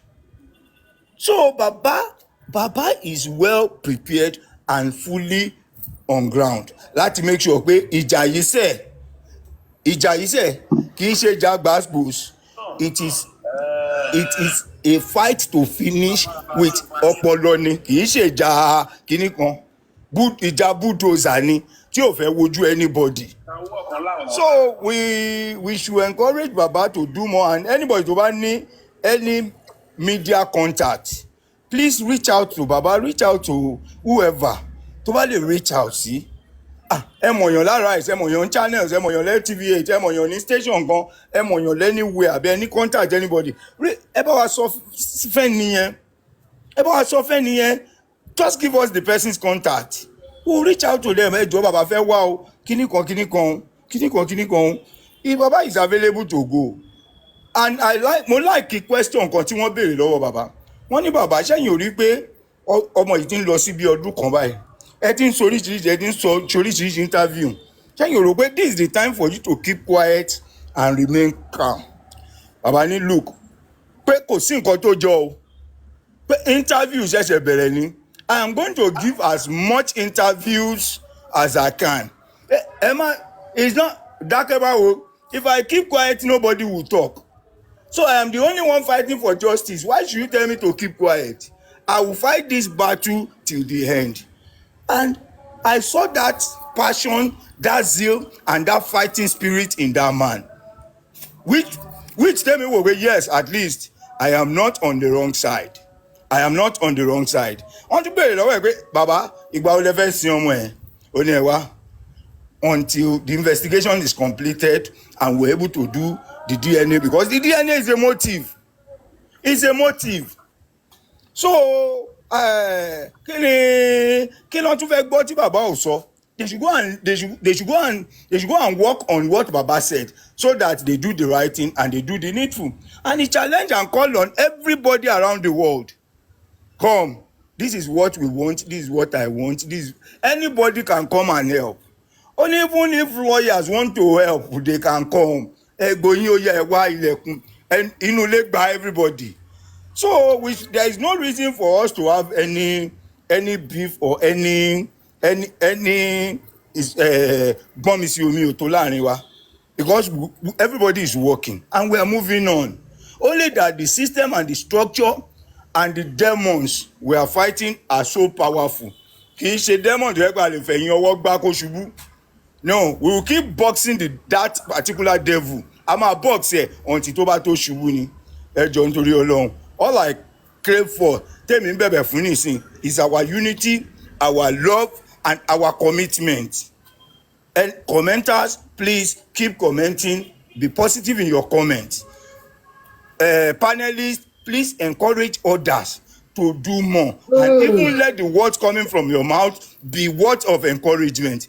Gbogbo nǹkan kan lówó. Personally, èmi ò fancy o, mi really fancy owó in a struggle like this. Wá pé tówó ni, mú business wá fún mi. I will do any business you bring as long as it is legal. But at least let us encourage ọ̀rọ̀ àti àjò. Yorùbá sọ pé ó ju owó lọ. Let us encourage ourselves. Let's do more. I'm not saying if you want to donate, even ọ̀rọ̀ gan máa ń jẹ́ kí èèyàn wò pé yes, àwọn arábí yìí ń ṣe bẹbẹ. Ó yá, ẹ wá, èmi ò lè ṣe nǹkan tẹ́ ẹ̀ ń ṣe ṣùgbọ́n ẹ gbà mo fi ran ministry yìí lọ́wọ́. So it's so nice. Please let's bury our hatchet and come together to fight a common cause. The common cause is justice for Mohbad. Thank you. Ẹ̀yin ni kẹ́ lọ rẹ́dì. Gúrẹ́sì kẹ́ tó bọ́lẹ̀. Wọ́n bọ́lẹ̀, hold on. Gúrẹ́sì, bàbá yẹn a ti lọ rẹ́dì bọ̀dá Túndé àti ẹ̀kún bọ̀dá yẹn. Ẹ̀yin ni kẹ́ lọ bá arrange pa ní ìdí wọn, kò bá àjọ la, kò bá àjọ tún la, kò bá àjọ ní, àwa ready anytime. Ẹ̀yin ni kẹ́ bá wa arrange bó ṣe fẹ́ wá síbí báyìí ká dẹ̀ mọ ọjọ́. Ṣó ti yín? Okay, màá ní kó pàdé mi lọ́la. Màá ní kó pàdé mi. Ọ̀la. Ẹ wá, èmi ò fi social life mi ṣeré o. That's what keeps me going. Mo ní party. Monday by his grace. Tó wáyé pé àárọ̀ láti sọ báyìí nísìn. I swear to God, irú ọ̀sán báyìí. Kò ń ṣe ẹni tí mo lè pè lọ́wọ́ kan kó ṣe no. But at least notwithstanding, it's just for people to hear the truth and let them understand. Let them understand. Show you. So it's just like that. Gúrẹ́sì kẹ́ tó bọ́lẹ̀. Ǹjẹ́ ẹ gbọ́ nípa ẹni tí ó sọ pé wọ́n fẹ́ connect bàbá pẹ̀lú CNN, pé wọ́n fẹ́ CNN fẹ́ gbọ́ interview lẹ́nu bàbá gbogbo? Yes, mo ti gbọ́, and he made mention of Barrister Shitu, and I went to Barrister Shitu, I played it to Barrister Shitu, and he gave me the permission that I should send him his number. So I should send his number, the person can reach out to him. So ó ti dá. It's okay. There is nothing anybody. Ẹ máa tún sọ̀rọ̀, ó ti tó wọn ló ti tó onígbìsí. Ó ti tó nǹkan tí mo fẹ́ mọ̀ bóyá ẹ ti gẹ́ẹ̀tì tán, ó ti tó bẹ́ẹ̀ yẹn ẹ jọ. Dr. Gúrẹ́sì, ẹ káàsán. Ó yẹ káàsán. Ẹ jọ̀ọ́ torí Ọlọ́run, ó ní question kan tí mo fẹ́ béèrè lọ́wọ́ yín. Ẹ mọ̀ wípé according to interview. No, bọ̀dá láti ẹ̀yìn kọ́ ni Gúrẹ́sì náà. Ó yá tètè kọ́mọ. Okay, so Mr. Gúrẹ́sì, nǹkan tí mo fẹ́ béèrè ni according to interview tí máa tó sọ̀rọ̀ lórí Bukky Jesse ṣe lánàá yẹn. Ẹ jọ̀ọ́ ṣé ìjọ́ Monday, ẹ má bínú, ṣé ìjọ́ Monday ni àbúrò ìyá Mohbad lọ ẹ̀yìn tó fi rí ẹ̀jẹ̀ ni? Àbí ó wà ń bẹ̀ nígbà tí bàbá náà débẹ̀ tí wọ́n fi lọ? Ẹ jọ̀ọ́. Ẹni yẹn lè máa mọ̀, but àbúrò ìyá Mohbad ò lọ ńgbà tí bàbá Mohbad lọ. Ṣóyè yín, nígbà tí àbúrò ìyá Mohbad yẹn ò lọ ní ọjọ́ tí bàbá Mohbad lọ, kò síbẹ̀ kò dẹ̀ tẹ̀lé wọn títí wọ́n fi gbé òkú yẹn kúrò. There is all possibility and indication pé jọ Monday ló lọ. Kò ti débẹ̀ láàárọ̀ tí Okay, thank you, sir. Okay, thank you, sir.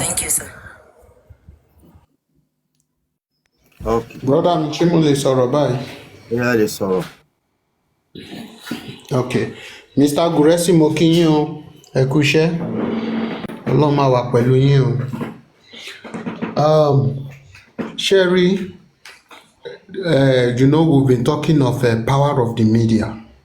Now bàbá ti ń lo power yẹn. And it's good for us. And it's good for him. Now, kí ni power ẹ̀ ń ṣe fún bàbá ń sìn? Ó ń jẹ́ kí most people tó ń ti gbàgbé nípa case yẹn, those that have forgotten about the case, wọ́n ti tún wà aware pé so case yóò tiẹ̀ tí die down ó ìwà. That is one. He has brought back Baba's confidence. Also, it will enable those in charge of the case to sit up. Then it creates more awareness. Now, as it moves from one media to another, it's creating more awareness and reaching out to people and even international bodies. So this helped him. Now, let's go back to Coco of the interview. In fact, this interview looks like a political interview, like a political party. Like it's like a PDP going to APC's station to grant interview. So most of all the questions that will be thrown to them will be something that can ruin their chances. If they are not carefully answered, it might ruin their chances. But glory be to God, Baba did marvelously well, I must confess. He did so well. English, no English, Yoruba, no Yoruba, Baba did well. He dealt with it. And the English helped him out. More people will hear it and they will understand than even the native. We give some people more awareness. Yes. So now it means this interview can be posted in all social medias, and it will travel far, and people will understand. They will know what is really happening. So it's good. More of that. Kudos to Baba. And for those questions being asked, let me tell you this. Those questions asked is not those interviewers that is asking. It is the one in charge of that program, their manager also, that put those questions down. That shows that even the station itself did not welcome Baba, but they have no option. It shows, because if questions asked wasn't prepared by those asking those questions, it tells a lot. But like I said, Baba is winning and we are winning. We don't need to kill ourselves. We don't need to worry our head. We will get there. Everywhere, every means they follow, God is always bringing them down. We will get there. Now, Baba has told them that he just started his media tour. It's noise. 81 AD. Yes, he just started his media tour now. So, àwa adẹ̀wà lẹ́yìn bàbá, a ní kó máa ṣe kí ni, kó máa lọ, a wà lẹ́yìn wọn. Kó ṣá máa jó lọ, àwa ṣá wà lẹ́yìn wọn ni. So, all more kudos and more graceful. Thank you very much. Thanks. 1 minute. Hello. Hello, Tue. Good afternoon, Gay. Ẹ káàsán. Ẹjọ́ láti ọ̀dọ̀ àǹtí mi náà ni. Àmú wa lórí ètò. Àǹtí mi náà. Okay. Bí táìmù ò ní kí n pè é. Ẹ pè mí in 1 hour's time. 1 to 2 hours. Okay. All right. Okay.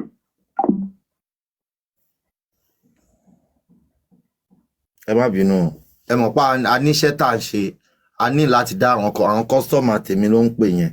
Ẹ̀yin náà kọ́sítọ́mà mi lẹ jẹ́ o. Kò sí nǹkan tẹ́ lè ṣe sí o. You are my customer, you are my fans. Ọmọ ológo, ọmọ tó bá pawó tó tún ṣáná wọlé náà máa ń pè lọ́mọ ológo. Eléníyàn mo tún ti dé fún wọn jẹ back to back show them logo. Àsọmọlé tó wise up, wá connection kò lè link up. Èmi gan làjọ ní hip hop drama mi tún explore bí ti time bomb. If you know say you cannot keep her. Hello, sir. Yàrá mà. Ṣàlàfíà lẹ́wà. Ẹ ṣé gan ni. Ẹ ṣọmọ ológo yìí ológo ni. ìyá ológun ẹ ṣé gan ni kẹ́ gbà mí sórí ètò yín o. Thank you very much. Man. First of all, ṣé ẹ wà okay? Mo rí pọ́wọ́ yín ṣe lọ fún wọn blood ní abẹ́gbà injection. Ẹ mọ̀ pé ó fẹ́ rẹ̀ dáàdi ẹ rí ìṣìnú. Ẹ pẹ̀lẹ́. So àwọn wa gba àwọn bíbà náà ẹ mọ̀ bọ́n ṣe máa ń ṣe ń lo òyìnbó. Wọ́n máa gbẹ̀jẹ̀ gba gbogbo ẹ̀. Gbogbo aláwa concern là ní ìṣẹ̀wà okay ẹ̀ dáhùn. Bẹ́ẹ̀ni. Ọlọ́run á fún yín strength. Àmín. Mo kọ àwọn questions tẹ́mi fẹ́ béèrè lọ́wọ́ àwọn panels. Mi nǹkan tẹ́mi rí ni o. So kẹ bá mi gbà wò. Lórí interview yẹn, torí mo ti máa ń wo interview yẹn tipẹ́. Mo dẹ̀ wá surprise pé obìnrin tó borí yẹn. Interview lẹ̀ wò tipẹ́. Tí mo máa ń wo TVC àwọn program àwọn women yẹn. But obìnrin tó borí yẹn, ó surprise mi pẹ̀lú àwọn ìwà tó wù lénìí. Torí nínú àwọn questions tí ó yẹ kó béèrè, wọn ò béèrè nípa autopsy inconclusive result. Wọn ò béèrè nípa CCTV, phone record, àwọn tó wà nílé, time tó kú. Wọ́n tún wá sọ fún pé ńgbà tí wọ́n na Mohbad, ṣé wọ́n lọ sí police station, police report tí wọ́n fún Wùmí tí ò present nígbà tí bàbá yẹn ń dààmú, tó ní kó mú report wá tó fi lè gba bọ́ọ̀dì ẹ̀. Gbogbo evidence bó ṣe ń búlì ẹ̀, wọn ò sọ ń pa ẹ̀. Kò yé yín. Wọ́n tún wá ń béèrè lọ́wọ́ ẹ̀ pé kí ni mo ó ní lọ sí kóòtù ká wá ṣe ọ̀rẹ́ or something like that to that effect. Tó yé yín. Àndélẹ́jọ́ tí ká dọ̀rẹ́. So èmi ò mọ nǹkan tó kàn bí bàbá yẹn bá tiẹ̀ jù lọ á gba ọdún mélòó lọ́wọ́ ẹ̀ tó ń advice ẹ̀ bíi pé ó ń bá ọmọ kékeré sọ̀rọ̀ tó ń sọ fún pé àwọn tó ń advice ẹ̀ wọ́n ṣe dáadáa kò yẹ kó ṣe báyìí. Ó yẹ kó lọ fún interview pé kí ó sọ nǹkan tó ń dùn kó ń ṣe kẹ́ máa condemn ẹ̀ kẹ́ máa kó sọ bá sọ̀rọ̀ bíi pé ọmọ kékeré ni ẹ̀ ń bá sọ̀rọ̀ lẹ́ ń fún nímọ̀ràn pé báyìí ni kò ṣe báyìí ni kò má ṣe. So èmi tèmi ó wà very unprofessional and most of their questions are just irrelevant.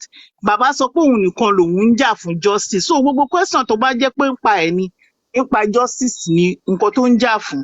So èmi ò mọ̀ bóyá àwọn kan wà tó lè complain. Mi ò sọ pé anything but bó ṣe ń bá bàbá yẹn sọ̀rọ̀. And ẹni tó ń sọ pé kó máa ní interpreter kó máa sọ nǹkan fún bàbá. Bàbá kan lè dá question yẹn padà fún tó bá lọ fún interview tó wọn bá béèrè question lọ́wọ́ yín á níṣẹ́ lè rephrase question yẹn so that á bọ́ sí level bí tí ó yé wọn láti lè respond. So nǹkan tèmi rí níbi tí mo ti ń wò yín lèmi kàn point out pé àwọn èèyàn lè wà wò bóyá èmi dẹ̀ ni mo feel pé interview yẹn wà very condescending, rude and objective and very biased to me o. Nǹkan tí mo rí nìyẹn. Tó bá kọjú sẹ́nìkan ẹ̀yìn ló kọ sẹ́lòmíì ibi tó kọjú sẹ́yìn ibi ojú tẹ̀yìn máa fi rò ẹ̀yìn náà tún rí mistake míì táwọn ò rí so ibi tẹ̀yìn rí jáde ń bẹ̀ náà ni which is I appreciate ẹ̀ náà. You know, sorry for coming in. The woman is very okay. Ṣẹ́rí nǹkan tí wọ́n mi yẹn sọ, she was very very right and correct. That particular Alhaja was like she was on Baba. The questions were attacking. Kò dẹ̀ fún bàbá gan láyè láti sọ̀rọ̀. Ẹ̀rí pé àwọn questions tó ń béèrè ó ń dàbò bàbá ni, ó ń dàbò bàbá, ó ń dàbò. Very unprofessional of sort. Àwọn tó ń give yín advice. Will it be right for a journalist to be judging your guest? Ṣé just that way wọ́n kàn ní láti respect wọn nítorí àdúgbò wọn ni nítorí pé studio wọn ni but if ibi tí òfin bá wà tìlú bá wà we can take the clip and take it to NBC and tell them can you see the level of unprofessionalism in a TVC studio or in one of TVC's program and they are going to investigate and at the end of the day irú questions wo ló ń béèrè yìí why are you being personal with this question? Cherry, there are two consultancy abigini on Baba. There are two. It was just too much. There are two over checking lórí Baba. Attack Baba. To the glory of God, Baba did perfectly well and he did wonderfully well. He spoke what he wanted the world to hear, not what they wanted him to say. Mr. Guresi, like I said, the woman ask a perfect question. But if you hear my submission or my statement, I don't want to really bother much on this matter because I have seen it that Baba did very well. This thing, that's why I use politics. I said it's politics. It's like PDP going to APC scam to go for interview. What do you expect? They will give you all questions that will bring you down to make you lose your contest. Okay, and I said, but Baba did very well. He answered it very well. I don't just want to bother too much, start going into details, but it's a very good observation, which everybody knows. They were biased, no doubt about it. But did Baba do well? He did very well, and he answered them. But on moving forward, there are times in an interview, if you watch some of these politicians, when they ask them some questions, they say, why are you asking me that? You have right to challenge who is interviewing you. That why will you ask me that kind of question? You have that right. But Baba has not gotten to that level. But I love the way he answered all questions. And with that, they were able to what? Baba was able to free himself from some of those allegations, like wearing his son's clothes and other things. He was able to do what? To clear all that. Okay, so he's a very, Baba performed very well, I must tell you. He did well. Thank you. Deputy, ṣó fẹ́ sọ̀rọ̀ ni? Ìwọ kún máa quiet ń bẹ̀rẹ̀ nínú dẹ̀ ń bí ẹ lọ́wọ́ bẹ́ẹ̀. Ìwọ tí mo mọ̀ dáadáa, inú ń bí ẹ lọ́wọ́ ni. Kí la tún fẹ́ play báyìí? A ti ṣe gbogbo ẹ̀ tán. Their prince. Ó yá Deborah sọ̀rọ̀ tó bá fẹ́ sọ̀rọ̀.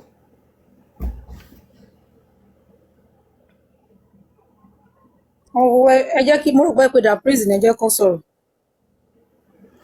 Da Prince. Samson ló kàn. Samson. Ẹ ṣe rí jókà tí bàbá lò fún wọn lénìí kò yé wọn. Ṣé ẹ pé láyé àtijọ́ tọkọ Amẹ́ríkà sórí ògiri tó ní gbogbo olúwa spẹ̀lì ẹ̀ wọ́n wá pé Ìjẹ̀ṣà jáwa Amẹ́ríkà òyìnbó bá pàtẹ́wọ́ fún Ìjẹ̀ṣà pé ó ti pe táwọn fẹ́ bó ṣe gba ife ẹ̀yẹ lọ nìyẹn. Èrò wọn tẹ́lẹ̀ ni pé bàbá ò ní lè sọ Gẹ̀ẹ́sì torí ìgbà kan tó pé ẹnìkan wá mi fẹ́ dárúkọ ẹni yẹn wá sórí Your View ẹni ò lè sọ Gẹ̀ẹ́sì wọ́n ṣe ń sọ wá kọ́kọ́ gba kíní ẹ̀ lọ́dọ̀ àwọn èèyàn wọ́n wá tú sí Yorùbá fẹ́ nìyẹn tẹ́ni ẹ bá sọ Yorùbá tó wá ṣe tú sóyìnbó fún ẹni tó pè ṣé ó ti yé yín ẹni ẹ kàn sọ táǹkù ni mi ì fẹ́ dákọ ẹni yẹn ṣé ó ti yé yín so bàbá ó fi àwọn ìpìlẹ̀ àtijọ́ ó fi rú wọn lójú lé ní ṣe pé òyìnbó kan sọ kankan jọ kan ó lóun like Nàìjíríà fún kankan ó láwa la gbóyìnbó jù gbogbo àwọn tó wà ń wò pé àbá ni Nàìjíríà ṣe máa gbóyìnbó ju Gẹ̀ẹ́sì lọ ó ní kọ́ òun kankan ó lọ́ máa ń pè kan ní Dundee United ó ní sàmọ̀ pé àwọn tó ń gbá bọ́ọ̀ ní ọ̀dọ̀ àwọn ó ní bọ̀ ní Nàìjíríà nítorí ò bá pé wá ní Dundee United gbogbo àwọn ìbò ẹgbẹ́ àtàwọn tó wà bẹ́ẹ̀ bá pàtẹ́wọ́ fún ṣe understand bàbá fìyẹn jẹ wọ́n lóje lé ní pé kò lè bàjẹ́ bíi pé ká má sì lè rí nǹkan fi ṣe kíni ká fi gbáṣọ ró gbogbo àwọn tó dẹ̀ interview bàbá ṣe rí Lima látilẹ̀ ó máa ń question tòlétòlé ló máa ń béèrè nature ẹ̀ ni torí mo máa ń wo yours feel dáadáa ṣó ti yé yín nature ẹ̀ ni tí ò bá dẹ̀ béèrè kólékólé lẹ́ni nímọ̀ pé bàbá náà lè pé ọkùnrin dandan ẹni bàbá ṣó ti yé yín wọ́n ní bórí ṣe tóbi tó ló ṣe ń fó lórí bó ṣe béèrè dandan yẹn náà bàbá fi yé pé èmi gangan o ọkùnrin dandan ẹni mi o mo múra wá tilétilé ni o Ọlọ́run dẹ̀ gbà fún bàbá níyì lénìí iyì tó dẹ̀ ni kò ní dẹ̀tẹ̀ mọ́ lọ́wọ́ gbogbo àwọn tó ń lépa bàbá lọ́nà burúkú gbọ́n máa tẹ́gbẹ̀yìn náà ni wọ́n máa tẹ́ ni o ṣe ti gbọ́ Ọlọ́run tó ti gbé bàbá ga ó ti gbé ganá gbogbo bó ti kọ́ gbà lọ ọ̀nà àlùkọ́rọ́ yín gbogbo àwa tá a fún Joseph Mohbad alamalékè wọn so ẹ fọkànbalẹ̀ fún kan yẹn then ti àwọn ọ̀dà interview tí bàbá fẹ́ grant kí bàbá farabalẹ̀ dáadáa ṣó ti yé yín then pé bàbá mu tíì yẹn ó gbọ́dọ̀ ṣọ́ra láwọn area kan but lóòótọ́ àmọ̀ pé national program ni but kò sẹ́ńtọ̀ lè dánwò ṣó ti yé yín ó bá ti débẹ̀ ra tébù ọ̀tẹ̀ ẹ lọ́wọ́ tó bá ti ní kinní kan wàá ra sí tébù ọ̀tẹ̀ wàá ra máa mú kò gbọ́dọ̀ wọ̀ ṣáfọ́sẹ̀ pé tó bá ti mu tíì ò lè ṣe interview wàá ra mú kẹ́ then microphone kí bàbá ṣọ́ra láti máa gbẹnu sí microphone ṣó ti yé yín ní kó má sọ̀rọ̀ ọbẹ̀ tí kó máa sún mẹ́yìn torí àwọn nǹkan tá a ti rí síwájú ọlọ́run á fi ṣọ́ ẹ̀ṣọ́ bàbá ló máa lékè o gbogbo àjọsìn for Mohbad ọlọ́run máa tì wá lẹ́yìn àlẹ́ máa borí torí àwọn olórí burúkú yìí nígbà kan máa fa ọmọ wa kẹ́dà àdẹ̀ nígbà kan máa fa ọmọ arúbọ ṣó ti yé yín àwa la máa tẹ̀ wọ́n lórí gbẹ̀yìn gbogbo ìran tó lóò ní tẹríba fóòtọ́ gbogbo wọn máa tẹ́ ni bó ṣe jẹ́ nìyẹn. Thank you. Ẹ ṣé gan. Sherry ṣé ní màná ló ń jẹ́ mo tún máa padà sórí ẹ̀ orí ẹ̀ ni mo tún fẹ́ padà sí o wọ́n ló sọ pé bàbá ń grant ipò ń grant interview ṣé bàbá tí grant interview ní nímà ṣó ń fọ ẹ lórí ni ó mọ ẹ̀dọ̀ ń dùn ẹ́ interview tí bàbá ń grant yẹn ó ń bí ẹ nínú ó ń fún ẹ lẹ́fẹ̀ẹ́ orí àbí kò bá ẹ lára mu nímà tó borí bí olórí burúkú yẹn ìwọ aborí má bò wá olóṣó onímà TVC bí bàbá ṣe ń grant interview yẹn tí ò bá ti tẹ́ ẹ lọ́rùn Tọ́mílà bridge ní kó lọ kó sí tó o bá dẹ̀ lè lọ kó sí Tọ́mílà bridge o lè lọ kó sẹ́nu tírélà Dangote tó o bá dẹ̀ lè kó sẹ́nu tírélà Dangote o mọ̀ báwọn kan ṣe ń pokùnso náà o mọ̀ bí dẹ́bùtì ṣé dẹ́bùtì ọlọ́pàá ní Lagos State o mọ̀ bó ṣe pokùnso ìwọ náà lè lọ pokùnso tí interview nímà ni mò ń bá sọ̀rọ̀ nímà ní TVC tó borí àwọn tó ń ba mùsùlùmí jẹ́ àwọn aborí lọ fi dóko aborí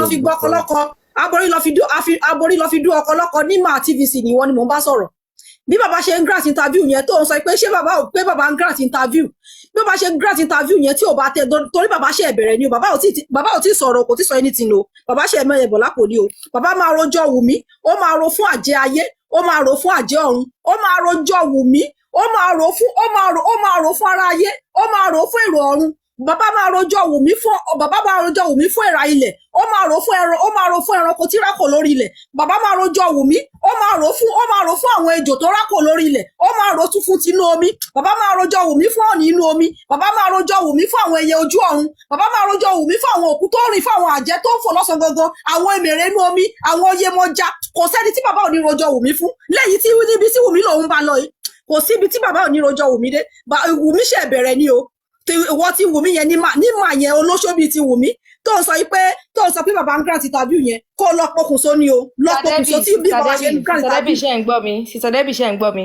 ṣe mọ Olúwa ló lè ṣe yìí ẹnjìníà ló wà níbẹ̀ ẹnjìníà àwọn Wùmí ẹ fún lépè ẹ jẹ́ kó máa gbọ́ nílé ẹ̀. ok ẹnjìníà TVC yẹn àbí. no ẹnjìníà àwọn Wùmí tó máa ń wọ Versace lórí Gucci. ó wà ní bí àbí. òun ló wà ní comment section tó wà Olúwa ló lè ṣe yìí tó wà lọ́ndà Olúwa ló lè ṣe yẹn. ọkùnrin ni àbóbìnrin. ọkùnrin ni wèrè ẹ̀.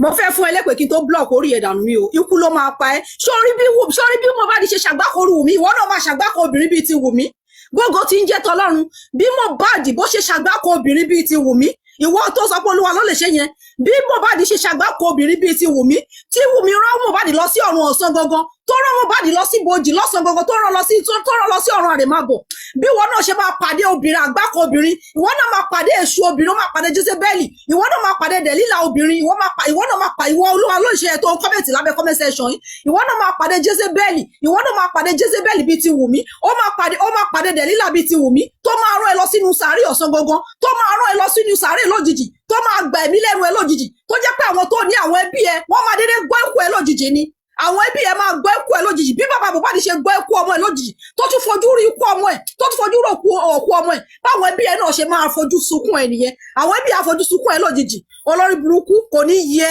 ẹ̀yin tí Wùmí yẹn kò ní yẹ gbogbo yín o ìkà ọ̀dájú ẹ̀yin ìkà ọ̀dájú nǹkan tó tiẹ̀ máa yà mí lẹ́nu ni pé ẹ tún jẹ́ ọkùnrin dẹ̀ ni yín in fact ó ní kíje bógo ti ń jẹ tọlọ́run ó ní kíje ìwọ Olúwa ló lè ṣe yẹn ó ní kíje ikú òjijì tí Wùmí fi pa Mohbad náà ìwọ náà máa olóbìnrin náà ìwọ náà máa pàdé obìnrin tó máa fi ikú òjijì pa ìwọ náà gbogbo ti ń jẹ tọlọ́run ṣọwárí mo tún wá padà sórí ìwọ nímà aborí má bo ìwà yẹn eléṣù obìnrin Dẹ̀lílà ìwọ Dẹ̀lílà yẹn yín ara yín tẹ́ ń bá ẹ̀sìn jẹ́ amọ̀rú yín amọ̀ bẹ́ẹ̀ ṣe máa ń pèsè orí ṣó Yínká TNT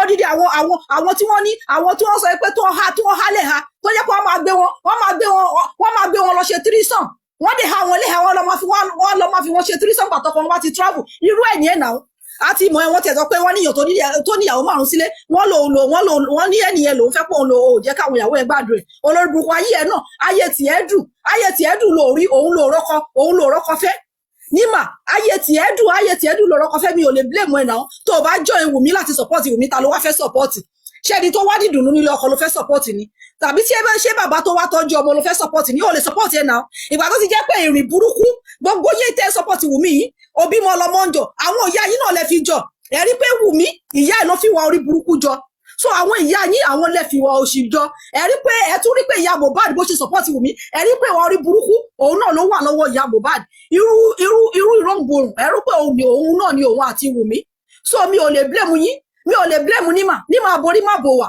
nímà TVC aborí má bò wá o lè support bàbá Mohbad tẹ́lẹ̀ ìgbà tó jẹ́ pé ọmọ àlè ni ẹ lọ́dọ̀ bàbá ẹ ìyá ẹ ò sọ fún ẹ pé ọmọ àlè ni ìyá èèyàn tí ìyá ẹ sọ fún ẹ pé ó jẹ́ bàbá ìgbà tó jẹ́ pé òun kan ló bí ẹ so òun ni ò jẹ́ kó rí ìdùnnú bàbá yẹn torí bàbá yẹn lè má sọ fún ẹ pé ọmọ àlè ni ẹ so that's why tó fi rí ìdùnnú bàbá yẹn so ìgbà tó bá dé ti rí ìdùnnú bàbá tó bí ẹ tí ìyá ẹ ń claim pé òun ni bàbá ẹ o lè mọyì bàbá Mohbad o lè mọyì bàbá gidi náà ìgbà tó o tún wá rọkọ fẹ́ wọ́n gbé ẹ jùlẹ̀ bíi igi eléra ká gbọ́ pé bó ṣe tó yẹ sí kó má lè rẹ́ni house ẹ̀ out kó má lè rẹ́ni sọ pé òun fẹ́ gbé ẹ sílé gẹ́gẹ́ bí aya wọn ṣe gbé ẹ sílé ìgbà tó jẹ́ pé ẹ ti sọ sàlẹ̀ ẹ ti sọ dápẹ̀rẹ̀ àjàṣẹ́ ẹ ti fi sàlẹ̀ ẹ forí ṣe sisi gbogbo ìsàlẹ̀ ẹ ti sọ́dọ̀ adélébọ̀ ẹ ti ṣẹ́yún bóyá gan ọlọmọ sì máa dúró ńbẹ̀ bóyá gan ni wọ́n ti ní gbélé ọmọ yín kúrò ẹ̀yin olórí burúkú ẹ̀yin olórí burúkú olóòjẹ́ nímà TVC kò ní yẹ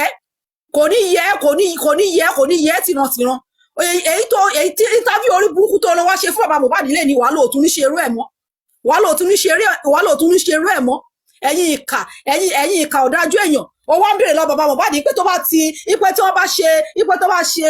ṣe tí Wùmí bá ṣe DNA tó bá lọ jẹ́ ọmọ Mohbad nǹkan kò dẹ̀ ẹnu ẹ̀ fàya bó ṣe sọ pé tí Mohbad bó ṣe sọ pé tí tó bá ṣe DNA Wùmí tó bá ṣe DNA ọmọ àlè tó wà lọ́wọ́ Wùmí pé tó bá lọ jẹ́ ọmọ Mohbad nǹkan ẹnu tó fi sọ yẹn ní ma TVC ẹnu tó fi sọ yẹn ẹnu yẹn fàya dé pàkọ́ ẹ ó sọ òtún sọ mí mọ́ olórí burúkú ẹ̀yin ìkà ọ̀dájú Wùmí ọmọ ọkọ ni Wùmí gbé dání Wùmí ò ṣe lọ ṣe DNA ṣé tí Wùmí bá gbé ọmọ ọkọ dání tí bá yẹ kó orí yẹn ti bàjẹ́ orí yẹn ti dàrú ṣé Wùmí á gbé ọmọ ọkọ dání Wùmí á máa sá fún DNA Wùmí á gbé ọmọ ọkọ dání Wùmí ò ní ṣe DNA látijọ́ yìí Wùmí á máa sọ pé ò ní ṣe DNA ṣé á jẹ́ ọmọ ọkọ ló wà lọ́wọ́ ẹ̀ ogun tó bá dáyàn lójú nìyẹn máa fi ń gbárí náà Wùmí á wá gbé ọmọ ọkọ dání látijọ́ yìí lámàdà ọgbà yín láàmú tí wọ́n tún fi owó lé fún tó tún sọ fún pé tó bá ṣe DNA pé báyìí náà máa fún Wùmí á máa sá fún DNA àwa náà ò ní ṣe DNA kò ní yẹ bó ṣe sọ pé tó bá ṣe DNA yẹn ipe tó bá lọ jẹ́ ọmọ Mohbad nǹkan kò sí gbogbo nǹkan tẹ́ lè ṣe kò sí gbogbo Wùmí kó láìtì ẹ̀ kó máa gbọ́ kò sí nǹkan tó lè ṣe kò sí ọ̀nà tó lè gbégbà DNA lè ò lè manipulate ẹ̀ òtítọ́ ló máa jáde ńbẹ̀ tẹ́yìn bá ṣe ti yí tàbí bàbá Mohbad bá ṣe ti wọn títí yóò bá ti bàbá Mohbad dọ́gba ibi tí ẹ ti rí rìsọ́ọ̀tì yín àti hospital tó bá yín ṣe yẹn àwọn náà ti wọ gàù àwọn náà tún ti rògo hospital tó máa bá yín gbé fake result yẹn jáde àwọn náà ti rògo ikú ti pa wọ́n lásẹ̀sì wọn máa wọlé lásẹ̀sì wọn máa wọ gbogbo ọmọ pé àwọn ti wọ gàù kọ́mọ̀ pé ìyẹn ni wọ́n ṣe wọn ní ṣe mí mọ́ orí ẹ bàjẹ́ nímà mo wá padà sí ìwọ Ṣadé ní tiẹ̀ Afọláṣadé àfòṣìṣadé àforí burúkú Ṣadé olóòjà Afọláṣadé àforí burúkú Ṣadé tó ní o tó olóòjà Afọláṣadé ìwọ wá sọ pé àdàbí tí ọ̀run ò bá yípo mọ́ ní gbogbo ọ̀rọ̀ tí Kọ́ńfì sọ tí ó máa ṣẹ mọ́ tó máa ṣẹ mọ́ Dàróṣà lára ó ní ṣùgbọ́n tọ̀run bá ń yípo ó ní gbogbo èpè tí Kọ́ńfì ṣẹ́ fún Dàróṣà ó ló máa ṣẹ lórí àwọn ọmọ Kọ́ńfì wá gbọ́ Afòṣìṣadé Afọláṣadé àbúrò ìyá Mohbad láì tí ẹ kò gbọ́ mi kì í ṣe bí wọ́n ṣe ń lo àdàbí nìyẹn máa wá kọ́ ẹ bí wọ́n ṣe ń lo àdàbí torí mo ti rí kọ́ ọmọ àlè ní ẹ nílẹ̀ Yorùbá Afọláṣadé jẹ́ kí n kọ́ ẹ bí wọ́n ṣe ń lo àdàbí Afọláṣadé ọmọ bí wọ́n ṣe ń lo àdàbí ṣùgbọ́n èmi á kọ́ ẹ bí wọ́n ṣe ń lo àdàbí tí Dàróṣà ò bá òní pa nǹkan tó nípa ikú tó pa Mohbad àdàbí tó bá ti jẹ́ pé kì í ṣe Dàróṣà ló ra pósí tó fi sin Mohbad àdàbí tó bá ti jẹ́ pé kì í ṣe dàróṣà ló ń bá mu Mohbad, àdàbí tó bá ti jẹ́ pé kì í ṣe dàróṣà ló lọ kọ́ sí Instagram yìí pé bí wọ́n ṣe ẹ̀bá mu bàbá onígbà tí bàbá òun kú lòun náà ṣe àdàbí ní gbogbo èpè tí kan fi ṣẹ́ fún dàróṣà ni òfin ṣẹ́ mọ́ lórí. Ṣùgbọ́n tó bá ti jẹ́ pé dàróṣà ló lọ sí Instagram tó pé bí wọ́n ṣe ẹ̀bá mu bàbá onígbà tí bàbá òun kú náà lòun ṣe fún Mohbad, tó bá ti jẹ́ pé dàróṣà ló ra pósí tó fi sin Mohbad, tó bá ti jẹ́ pé dàróṣà wà níbẹ̀ nígbà tí wọ́n pa Mohbad, tó bá ti jẹ́ pé dàróṣà mọ òtítọ́ nípa ikú Mohbad ṣùgbọ́n tí ó fi rọ́ǹbù òtítọ́ mọ́lẹ̀, ikú òjijì ni dàróṣà máa kíje. Bí wọ́n ṣe gbọ́kú Mohbad lójijì ni wọ́n ṣe máa gbọ́kú dàróṣà lójijì. Bí wọ́n ṣe ń lo àdàbí nìyẹn Fọláṣadé ọmọ àlè ilẹ̀ Yorùbá, bó ṣe ń lọ wá sọ pé àdàbí tí ayé ò bá yípo mọ́, ayé ò ṣe ní yípo, orí ẹ̀ bàjẹ́ tó sọ pé àdàbí tí ayé ò bá rí yípo mọ́. Kíni báwo ló ṣe jọra wọn, ṣó dọ́gba ni? Ṣé wọ́n ṣe ń lo àdàbí nìyẹn ni?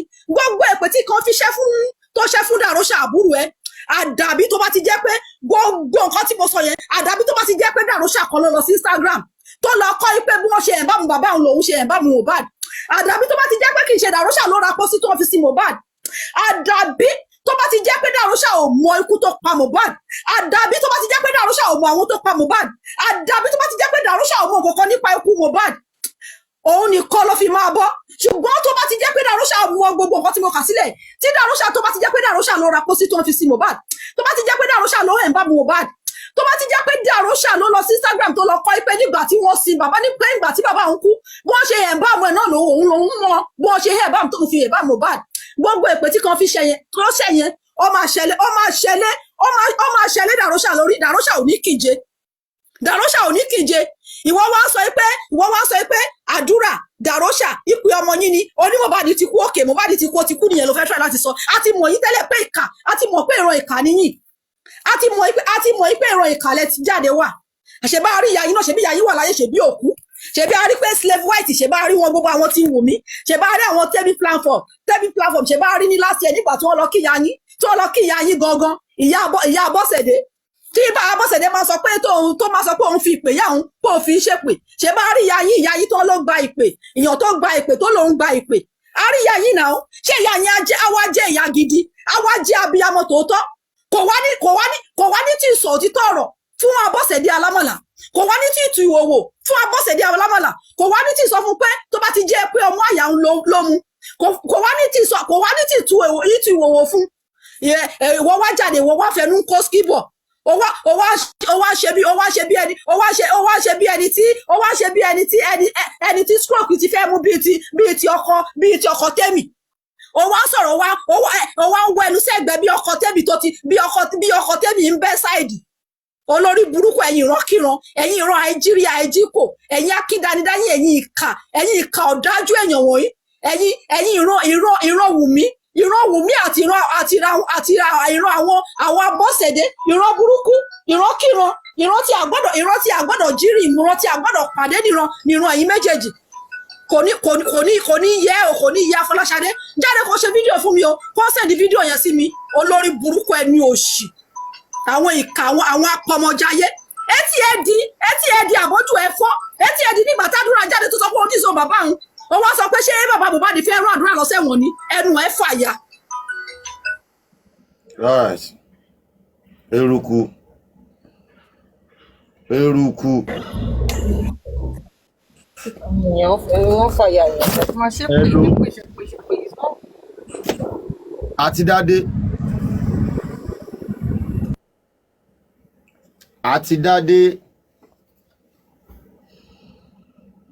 Àti dáadé. Líyíà láyíà àbí ṣé láyíà ni ọmọ ológo ti sọ̀rọ̀ ni ọmọ ológo ló ti sọ̀rọ̀, mo ti rántí láyíà àbí kílẹ̀ ń jẹ́ olórí ẹbí yà á ti dáadé òkèlókè bó ti ń gbọ́ pé ẹ ń pè mí bó o ní ẹ kújọ́ mẹ́ta. àwọn ènìyàn ẹ sọ̀rọ̀. ó kí gbogbo lé o dẹ́bìtì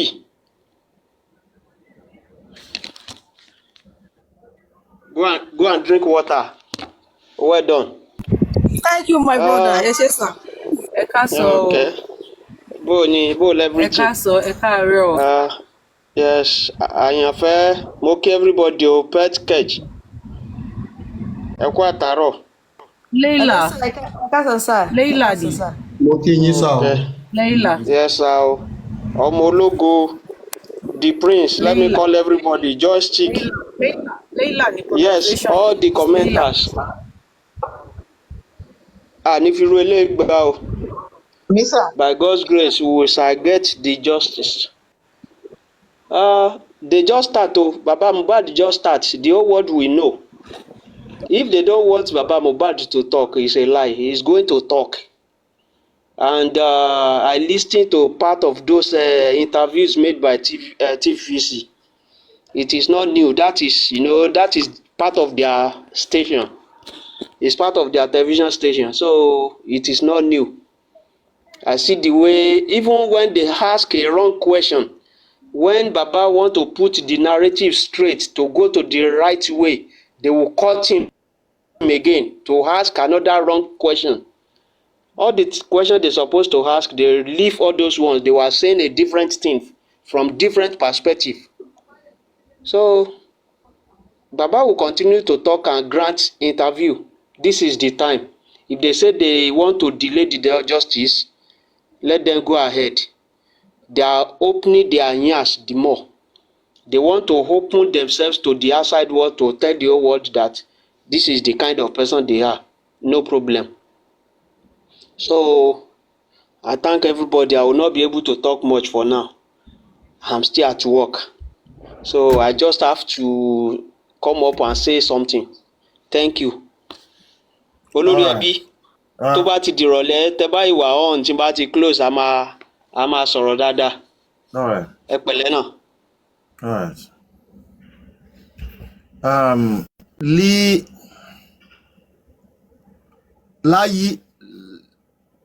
Láyà àbí kí ni? Leila. Unmute yourself. Leila.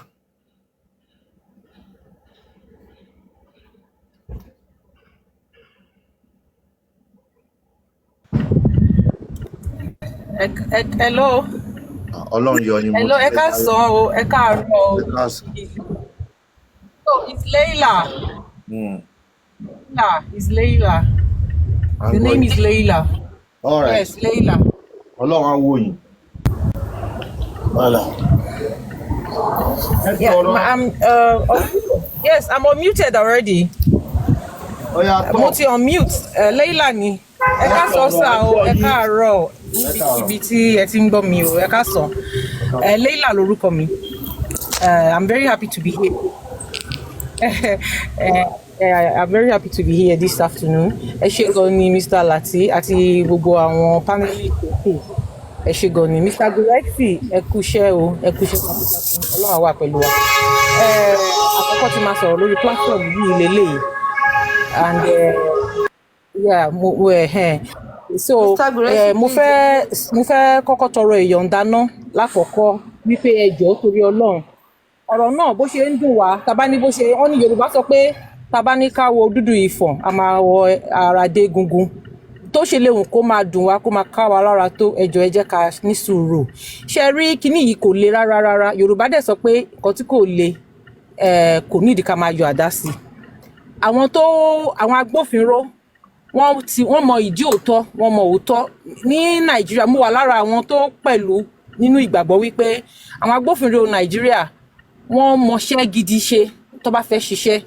Òfin dẹ̀ wà ní Nàìjíríà tó dáa, aláwọn òfin tó dáa. Ṣùgbọ́n lílò ẹ̀ ló pín sí ọ̀nà oríṣi méjì. Wọ́n ń lò ó tán ṣe fẹ́ tó bá ti jẹ́ ọmọ tálákà. Wọ́n ń lò ó tán ṣe fẹ́ tó bá ti jẹ́ àwọn ara wọn. But lórí eléyìí, lórí pé irú ikú tó pa ọmọdékùnrin yìí àti irú èèyàn tí àkàndá tí gbogbo wa gbàgbọ́ pé ọmọ náà jẹ́, ẹ rí wípé even ẹni tó lówó gan, tó lọ́lá, tó níyì láwùjọ, ó ti kú lẹ́yìn ìṣẹ̀lẹ̀ yìí. Tó dẹ̀ jẹ́ pé wọ́n kàn àwọn èèyàn ọkàn sọ, torí irúkọ ọmọ yìí ó wà ńlẹ̀ nígbà yẹn so ó bo gbogbo nǹkan mọ́lẹ̀ so ìyẹn ló yẹ ká fi rí wípé kò ń ṣe nǹkan tó máa lọ bọ̀rọ̀bọ̀rọ̀ the only thing tí a ní láti ṣe ni pé bá ṣe ń sọ yìí tá à ń pariwo pé ìdájọ́ òdodo sẹ́ ó gbúdọ̀ wáyé ìyẹn ní ká tẹnu mọ́ ṣẹ́rí gbogbo èèyàn kan kọ petition petition bàbá èèyàn kan sọ pé èèyàn kan ń ṣàdàbí èèyàn kan ṣe gbogbo yẹn distraction ni wọ́n kàn fẹ́ máa distract wa ni so àwọn agbófinró mọ ìdí ọ̀rọ̀ yìí to the best of my belief wípé wọ́n mọ̀ ṣùgbọ́n wọ́n ń wo how far la lè lọ wọ́n ń wo ṣé ó máa tó rẹ̀ wá ṣá máa tó dákẹ́ so ìyẹn là níjẹ́ kó ṣẹlẹ̀ títí tá máa ṣe rí ìdájọ́ òdodo torí pé ọ̀rọ̀ náà ó ti fojú ara ẹ̀ hàn bó ṣe rí bó ṣe ṣẹlẹ̀ ó ṣókùnkùn sí wa ṣùgbọ́n àwọn tó wà nínú ẹ̀ one way or the other wọ́n tú àṣírí ara wọn síta nípa ìṣe nípa ọ̀rọ̀ sísọ so orí bá ṣe fẹ́ rí ìdájọ́ yẹn gbà òun ni ká ẹ jẹ́ ká focus on lórí kíní tí bàbá ṣe lénìí bàbá ṣe mo fẹ́ gbọ̀n lẹ́pẹ́ lẹ́yìn Mr. Gurexy náà ti kọ́kọ́ sọ̀rọ̀ síwájú bàbá ṣe dáadáa wọ́n dáhùn ìbéèrè tó yẹ kó dáhùn àwọn tó dẹ̀ gbà wọ́n lálejò náà they were just being professional wọn ò fẹ́ kó dàbí ẹni wípé wọ́n gọ sẹ́yìn bàbá that is what I believe kò ń ṣe wípé bóyá èèyàn kankan nínú wọn ní bàbá sínú àbí kankan tó bá tiẹ̀ wá ní bàbá sínú nínú àwọn ìbéèrè tó bá béèrè bàbá dáhùn dáadáa àkọ́kọ́ ó ti jẹ́ kí gbogbo ayé mọ̀ pé òun ò délé ọmọ wọn láti ìgbà tọmọ yẹn ti kú so kò sí bóun ti fẹ́ ráṣọ ẹ̀ mú àwọn aṣọ tó fún òun tó rà fún òun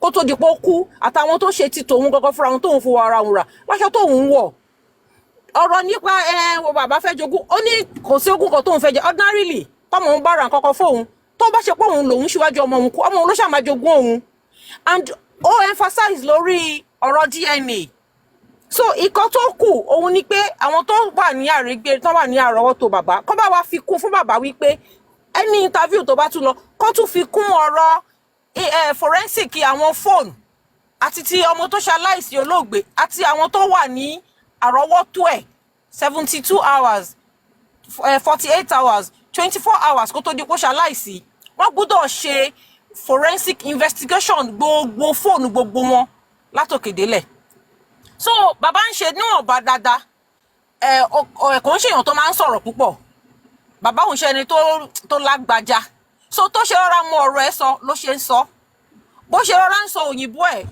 idea is need àwọn èèyàn ń gbọ́ pé ok wọ́n ṣáà wọ́n máa ṣe cut and join wọ́n máa join ẹ̀ mọ́ra wọn so èèyàn tó bá ń wá kíní tó bá ń wá English kí ló ń porúkọ ẹ̀ ti King Charles kiri òun ló dẹ̀ mọ̀ nǹkan tó ń wá káàkiri so nǹkan tí mo ní mo fẹ́ gbà wá níyànjú nìyẹn pé ẹ jẹ́ ká ó ká wa lára gẹ́gẹ́ bí abiyamọ bí sísítà tó ń sọ̀rọ̀ tó láìpẹ́ yìí mo rí ìtara nínú ọ̀rọ̀ wọn mo rí pé bó ṣe ń ká everybody tó jẹ́ abiyamọ gidi bó ṣe gbọ́dọ̀ máa ká wa lára nìyẹn ṣùgbọ́n ẹ jẹ́ ká tẹpẹlẹ mọ́ pé ìjọba a fẹ́ mọ ikú tó pa ọmọkùnrin yìí nǹkan tí bàbá ọmọ yìí dẹ̀ ń béèrè fún kò pọ̀ jù irú kú wo ìgbà tó ń béèrè lọ́wọ́ bàbá wípé ìṣèbó ti kọ́kọ́ sin ọmọ ẹ̀ ní tó bá ti dìgbà míì ìdáhùn tí bàbá máa ní pé nígbà tí mo sin ọmọ yẹn nígbà náà tí mo ní kó lọ sí torí ibi tágbára mi ká mọ mo gbọ́ mo lọ sọ police station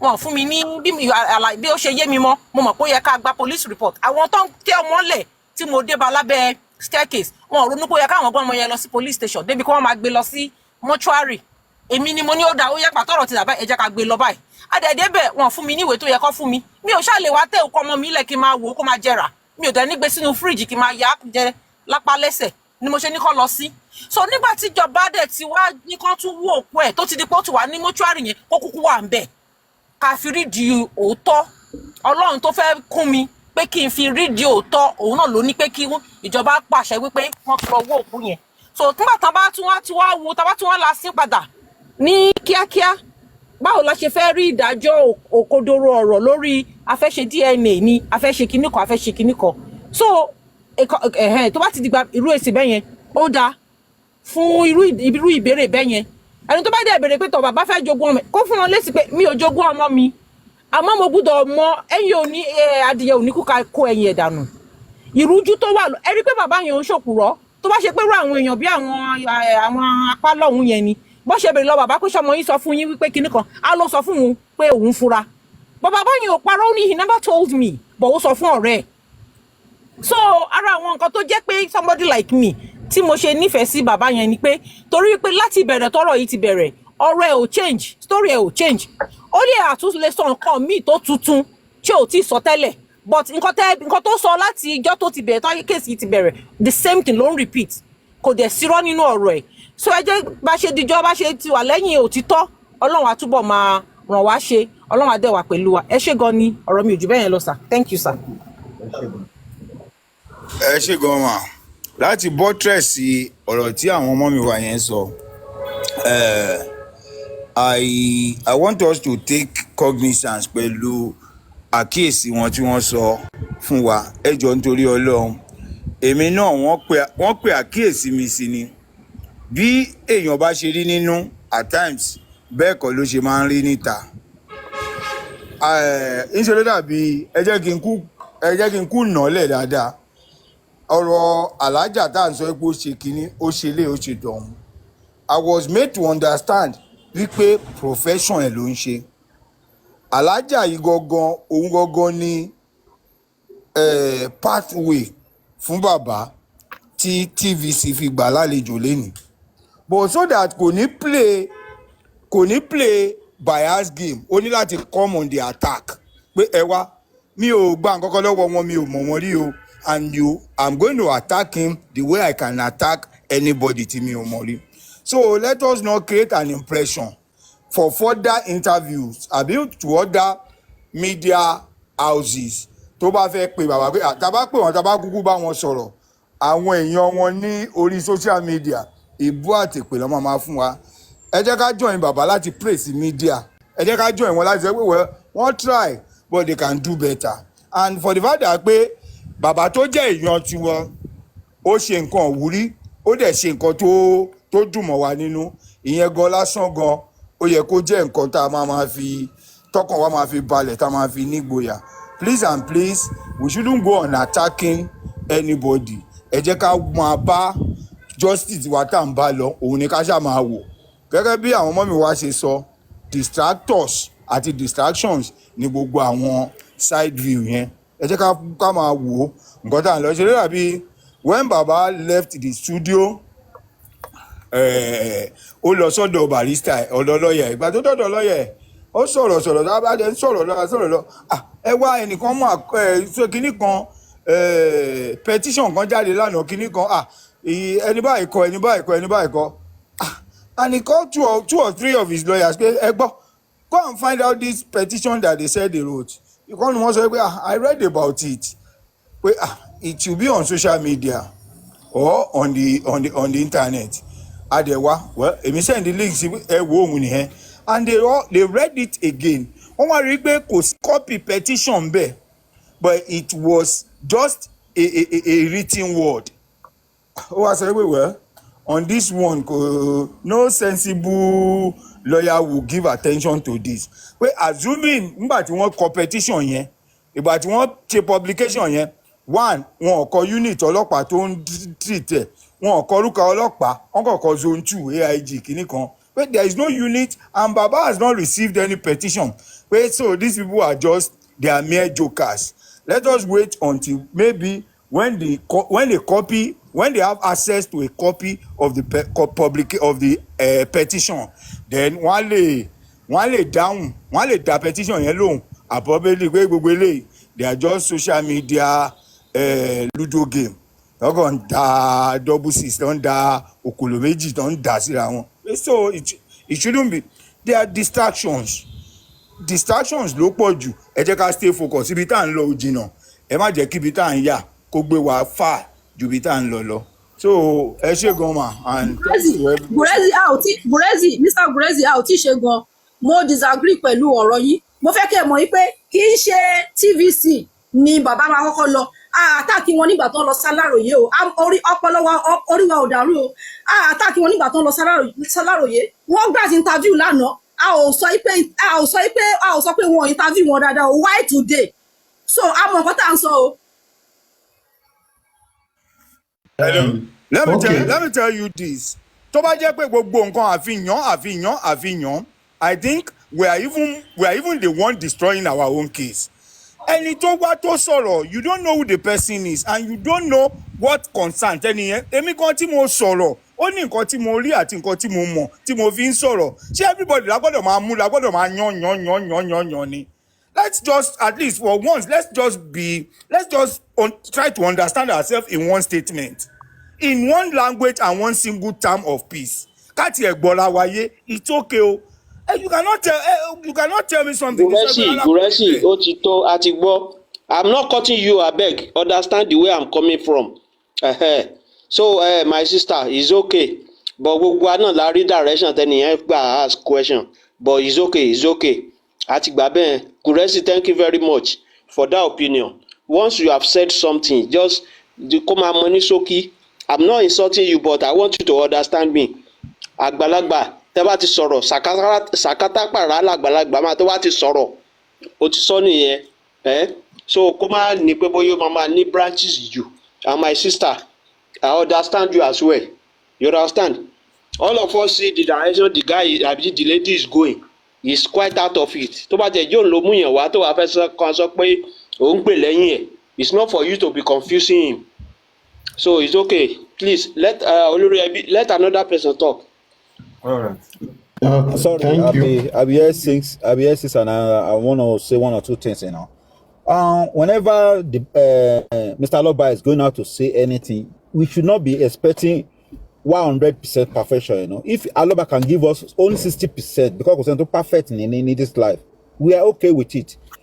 Since we are going in the right direction and a positive direction, and he's doing very well, and it's good that he's talking out. He's talking now, and we just have to be patient and try to understand the situation of things. I want to competition. I want to debunk the petition. I want to say it's a fake petition.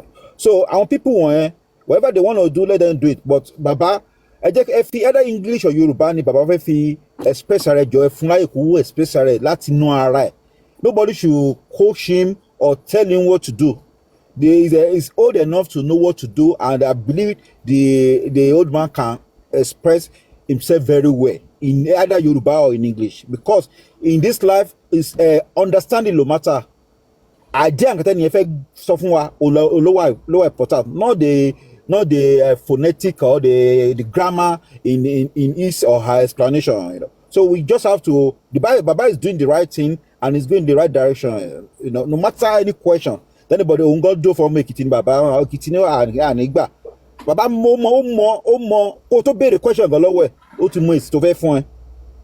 Baba ti mọ èsì ó ti mọ èsì tó fẹ́ fún ẹ. So maybe to me I don't really, it's good that pọ̀dọ̀ ilé ọ̀tá ló ti bẹ̀rẹ̀ media journey wọ̀nyí, because ó ti jẹ́ ká mọ̀ ó máa fún wa ní agbára láti prepare ni. Ó mú bàbá lọ ká ọmọlé ni. Bàbá dẹ̀ fún ọ ní ó nà ọmọlé bó ṣe wà yẹn.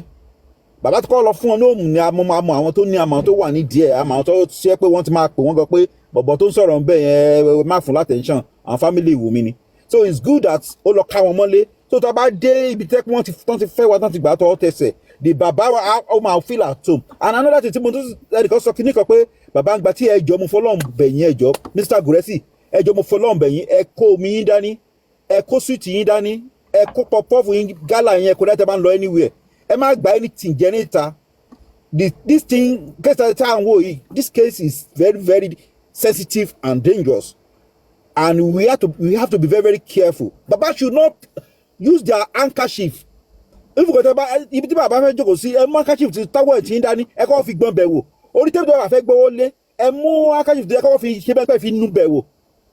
Àwọn omi tí bàbá fẹ́ mu ẹjọ́ omi tẹ́ ti gbé dání láti inú mọ́tò yìí ni ẹ má gbà ọkọ lọ́wọ́ anybody ẹ mú bottle water yẹn dání kò cost ju 200 naira 250 naira ẹ mú bottle water ẹjọ́ ẹ don't allow this man to. I don't think you know the kind of people that we are dealing with.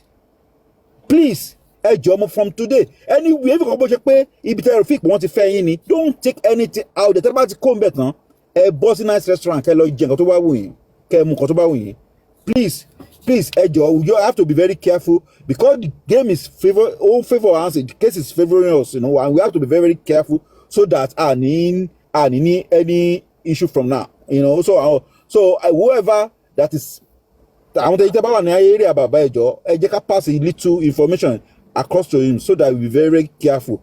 The way but you can deep below our people. All of my for share. Thank you. That Prince, thank you very much. Thank you. Yes, everyone we've said it all, and I've said it before. I said this interview, Papa did well, and anytime I see this man doing well, I don't need to give myself high blood pressure. He did so well with the unprofessional questions and all that. He did well. So to me, there's no need of I think by now we should even change topic to something else because we know victory is ours already. On this interview, flawless.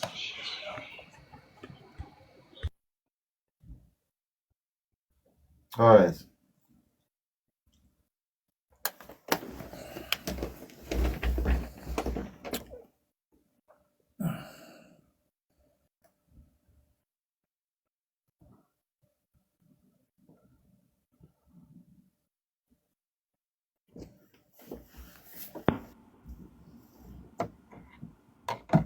Sadio. Gbogbo kìíní yẹn náà tí wọ́n bá béèrè àwọn èèyàn ò ní at least interview yẹn ń sìn ó máa change mindset àwọn ẹlòmíì ní ọ̀dọ̀ bàbá get wọn bàbá ní láti nǹkan tí mo kọ́ máa sọ ni pé bàbá ní láti prepare àwọn fún àwọn occasion bẹ́ẹ̀ yẹn ní anyhow tí tó bá ń lọ.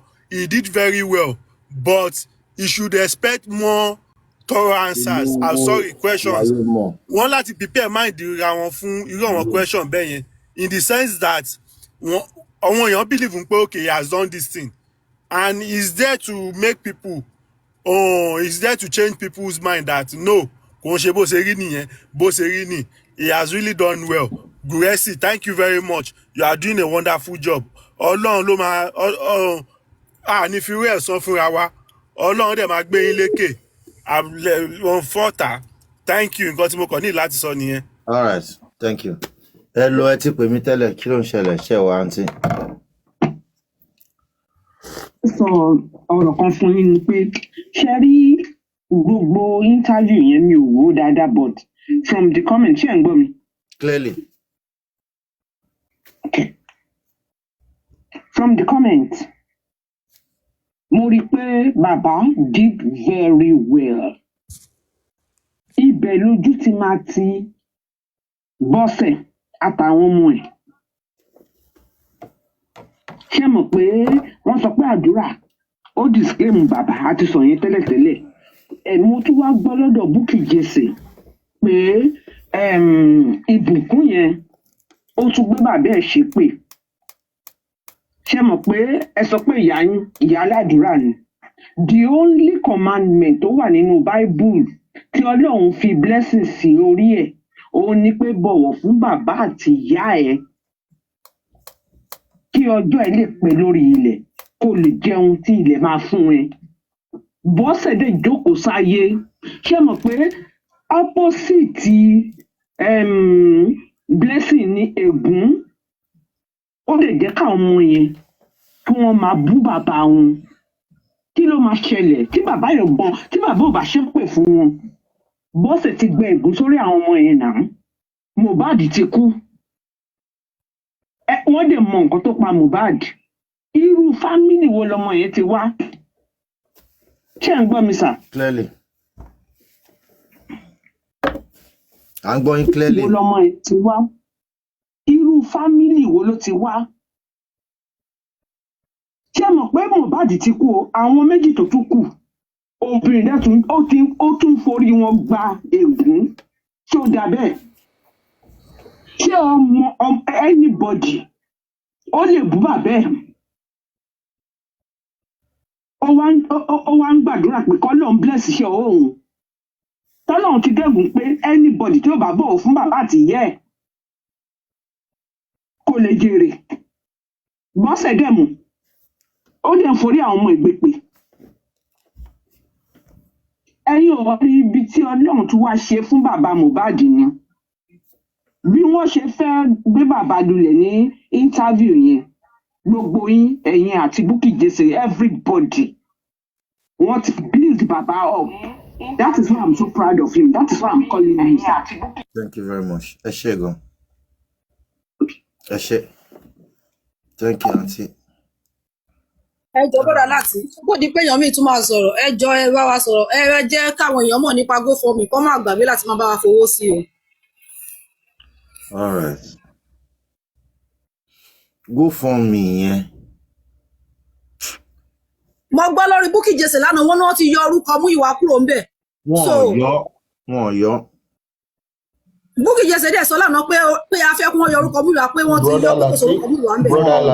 Wọn ò jọba tí ẹ yọ brother Lateef jọba tí ẹ yọ. Hold on, please ẹ jọ̀ọ́. Wọn ò yọ, wọn ò dẹ̀ lè rí orúkọ Múyìwá yọ níbẹ̀ because Múyìwá ló create account yẹn the only thing tó fi lè yọ orúkọ Múyìwá àfi tó bá create GoFundMe ìmíì wọn ò lè yọ Múyìwá ni the main account holder of that GoFundMe. Are you getting my point? Wọ́n lè yọ ní pààtì kan wọn ò yọ ní pààtì kejì.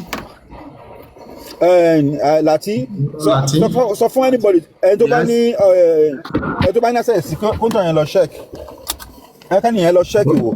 Wọn ò lè yọ Múyìwá ló create account yẹn báwo lẹ fẹ́ yọ tẹ́ bá yọ ní moderator ẹ lè yọ láàdmín àbí báwo lọ yẹn sọ orúkọ ìṣúwà bẹ́ẹ̀ lọ wo dáadáa. Brother Lateef orúkọ ẹ wọ́n lè yọ orúkọ ẹ but kò make any difference torí òun ló ní account yẹn that's where the problem is. That is why tèmi ò fi agree pẹ̀lú pé wọ́n yọ orúkọ yẹn. Wọ́n lè yọ orúkọ tí wọ́n bá yọ orúkọ ẹ̀ ò ní appear ní GoFundMe yẹn but òun ló ní account yẹn so still the money is still in his possession so it doesn't make any meaning. So the best thing is tí wọ́n bá ní okay they don't want to have anything to do with it they should open another GoFundMe. Simple. That's the only way you can do away with him. Thank you. Nǹkan tẹ́mi náà sọ nìyẹn. Ẹnìkan ti down the comment section. Ó ní wọ́n ti fi orúkọ ọmọ mi Lighton sí ẹ wo comment section yẹn. Ẹni yẹn ṣe sọ̀rọ̀. Orúkọ ọmọ mi Lighton ló wà ń bẹ̀ tẹ́lẹ̀. Orúkọ Lighton wà ń bẹ̀ tẹ́lẹ̀. Ẹ wo. Hello, àti ẹ̀ka ọ̀sán. Ẹjọ́ ẹjẹ́ ń bá kọlù yìí. Ó jẹ́ kó gba owó yẹn jáde at least owó ti wà ní 1,500 and something sin kó gba owó yẹn jáde kó wá close it down kó ẹ̀jẹ̀ wá open mi. Wọ́n yọ owó kẹ̀bọ̀ Múyìwá ló ṣì ní àkáǹtì tó wà ń bẹ̀. Bọ́n ṣe ń ṣe yẹn wọn ò lè ṣe dáadáa. Múyìwá láti ju owó ẹ̀ pátápátá kó cash owó yẹn out kó lè jẹ́ ká mọ ìdánwò kó fọ́ mi máa yọ commission fáwọn tó bá hard commission mọ́. But iye tó wá gbà nínú ẹ̀ kó jẹ́ ká mọ̀ kó ṣe sí náírà kó wà ní access kan. Kọ́ dẹ̀ open mi. Ẹ ṣe wá ṣí mi. Bẹ̀ẹ̀ta ló máa wá ṣí mi yẹn. Kí Bukky Jesse ṣí. Ṣé rí bó ṣe lè ṣí mi yẹn ni wípé Bukky Jesse lè ṣí. Ó lè mọ bó ṣe máa háàdì bàbá ó ní bó ṣe lè wọ́n á béèrè kíni rules tó jẹ́ pé ó kọ bàbá. Wọ́n ní láti forúkọ bàbá síbẹ̀. Wọ́n lè Bukky lè ṣí Mọ́mí Lighton lè ṣí àti èèyàn kan tó bá tún tọ̀ àwọn mẹ́tẹ̀ẹ̀ta ẹni wọn ò ní kò láti lè jalè àti pé GoFundMe wà transparent Múyìwá kó jẹ́ ká gba ti gbẹ̀yẹn jáde àti dá débì kan that is almost 20 million kó gbà jáde kó close ẹ̀ kó yọ owó ẹ̀ kún bẹ̀ òun ló bá kíní ìjẹ́ débi báyìí olóhùn kún bí ìpolówó. Ẹ má ṣe pé dandan ní kẹ́ ẹ gbé ìbò. Ẹ má ṣe pé ẹjọ́ ẹ má ṣe pé ẹjọ́. Màmá bá yín jà gbà yẹn. Ẹ má ṣe pé ẹjọ́.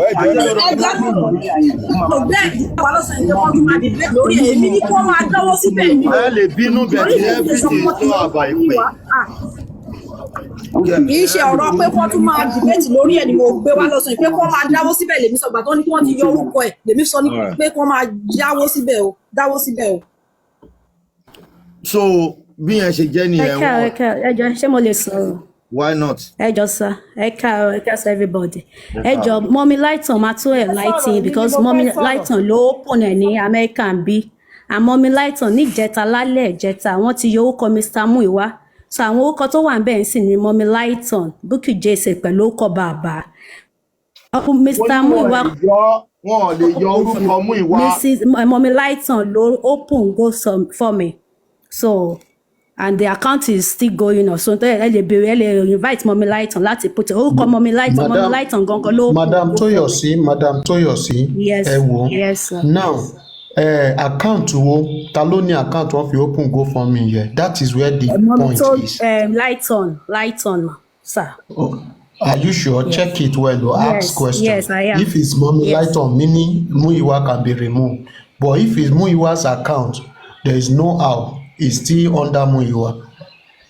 òun ló wà No, mí Mọ́mí báyìí Lighton òun ni ló sir. show mi báyìí nísàlẹ̀ ó so Muiwa is still attaching to the GM Justice bó ṣì wà attach jàre kò lè open account yẹn ẹ lè rórúkọ Muiwa Yomi o agbọ́ yẹn ẹ lè rórúkọ bàbá yẹn yọ because òun ló create account yẹn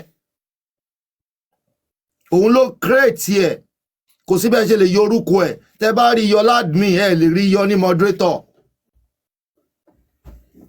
nǹkan tí mò ń try láti sọ fún yín ẹ mọ́mí TikTok coffee ṣe wà.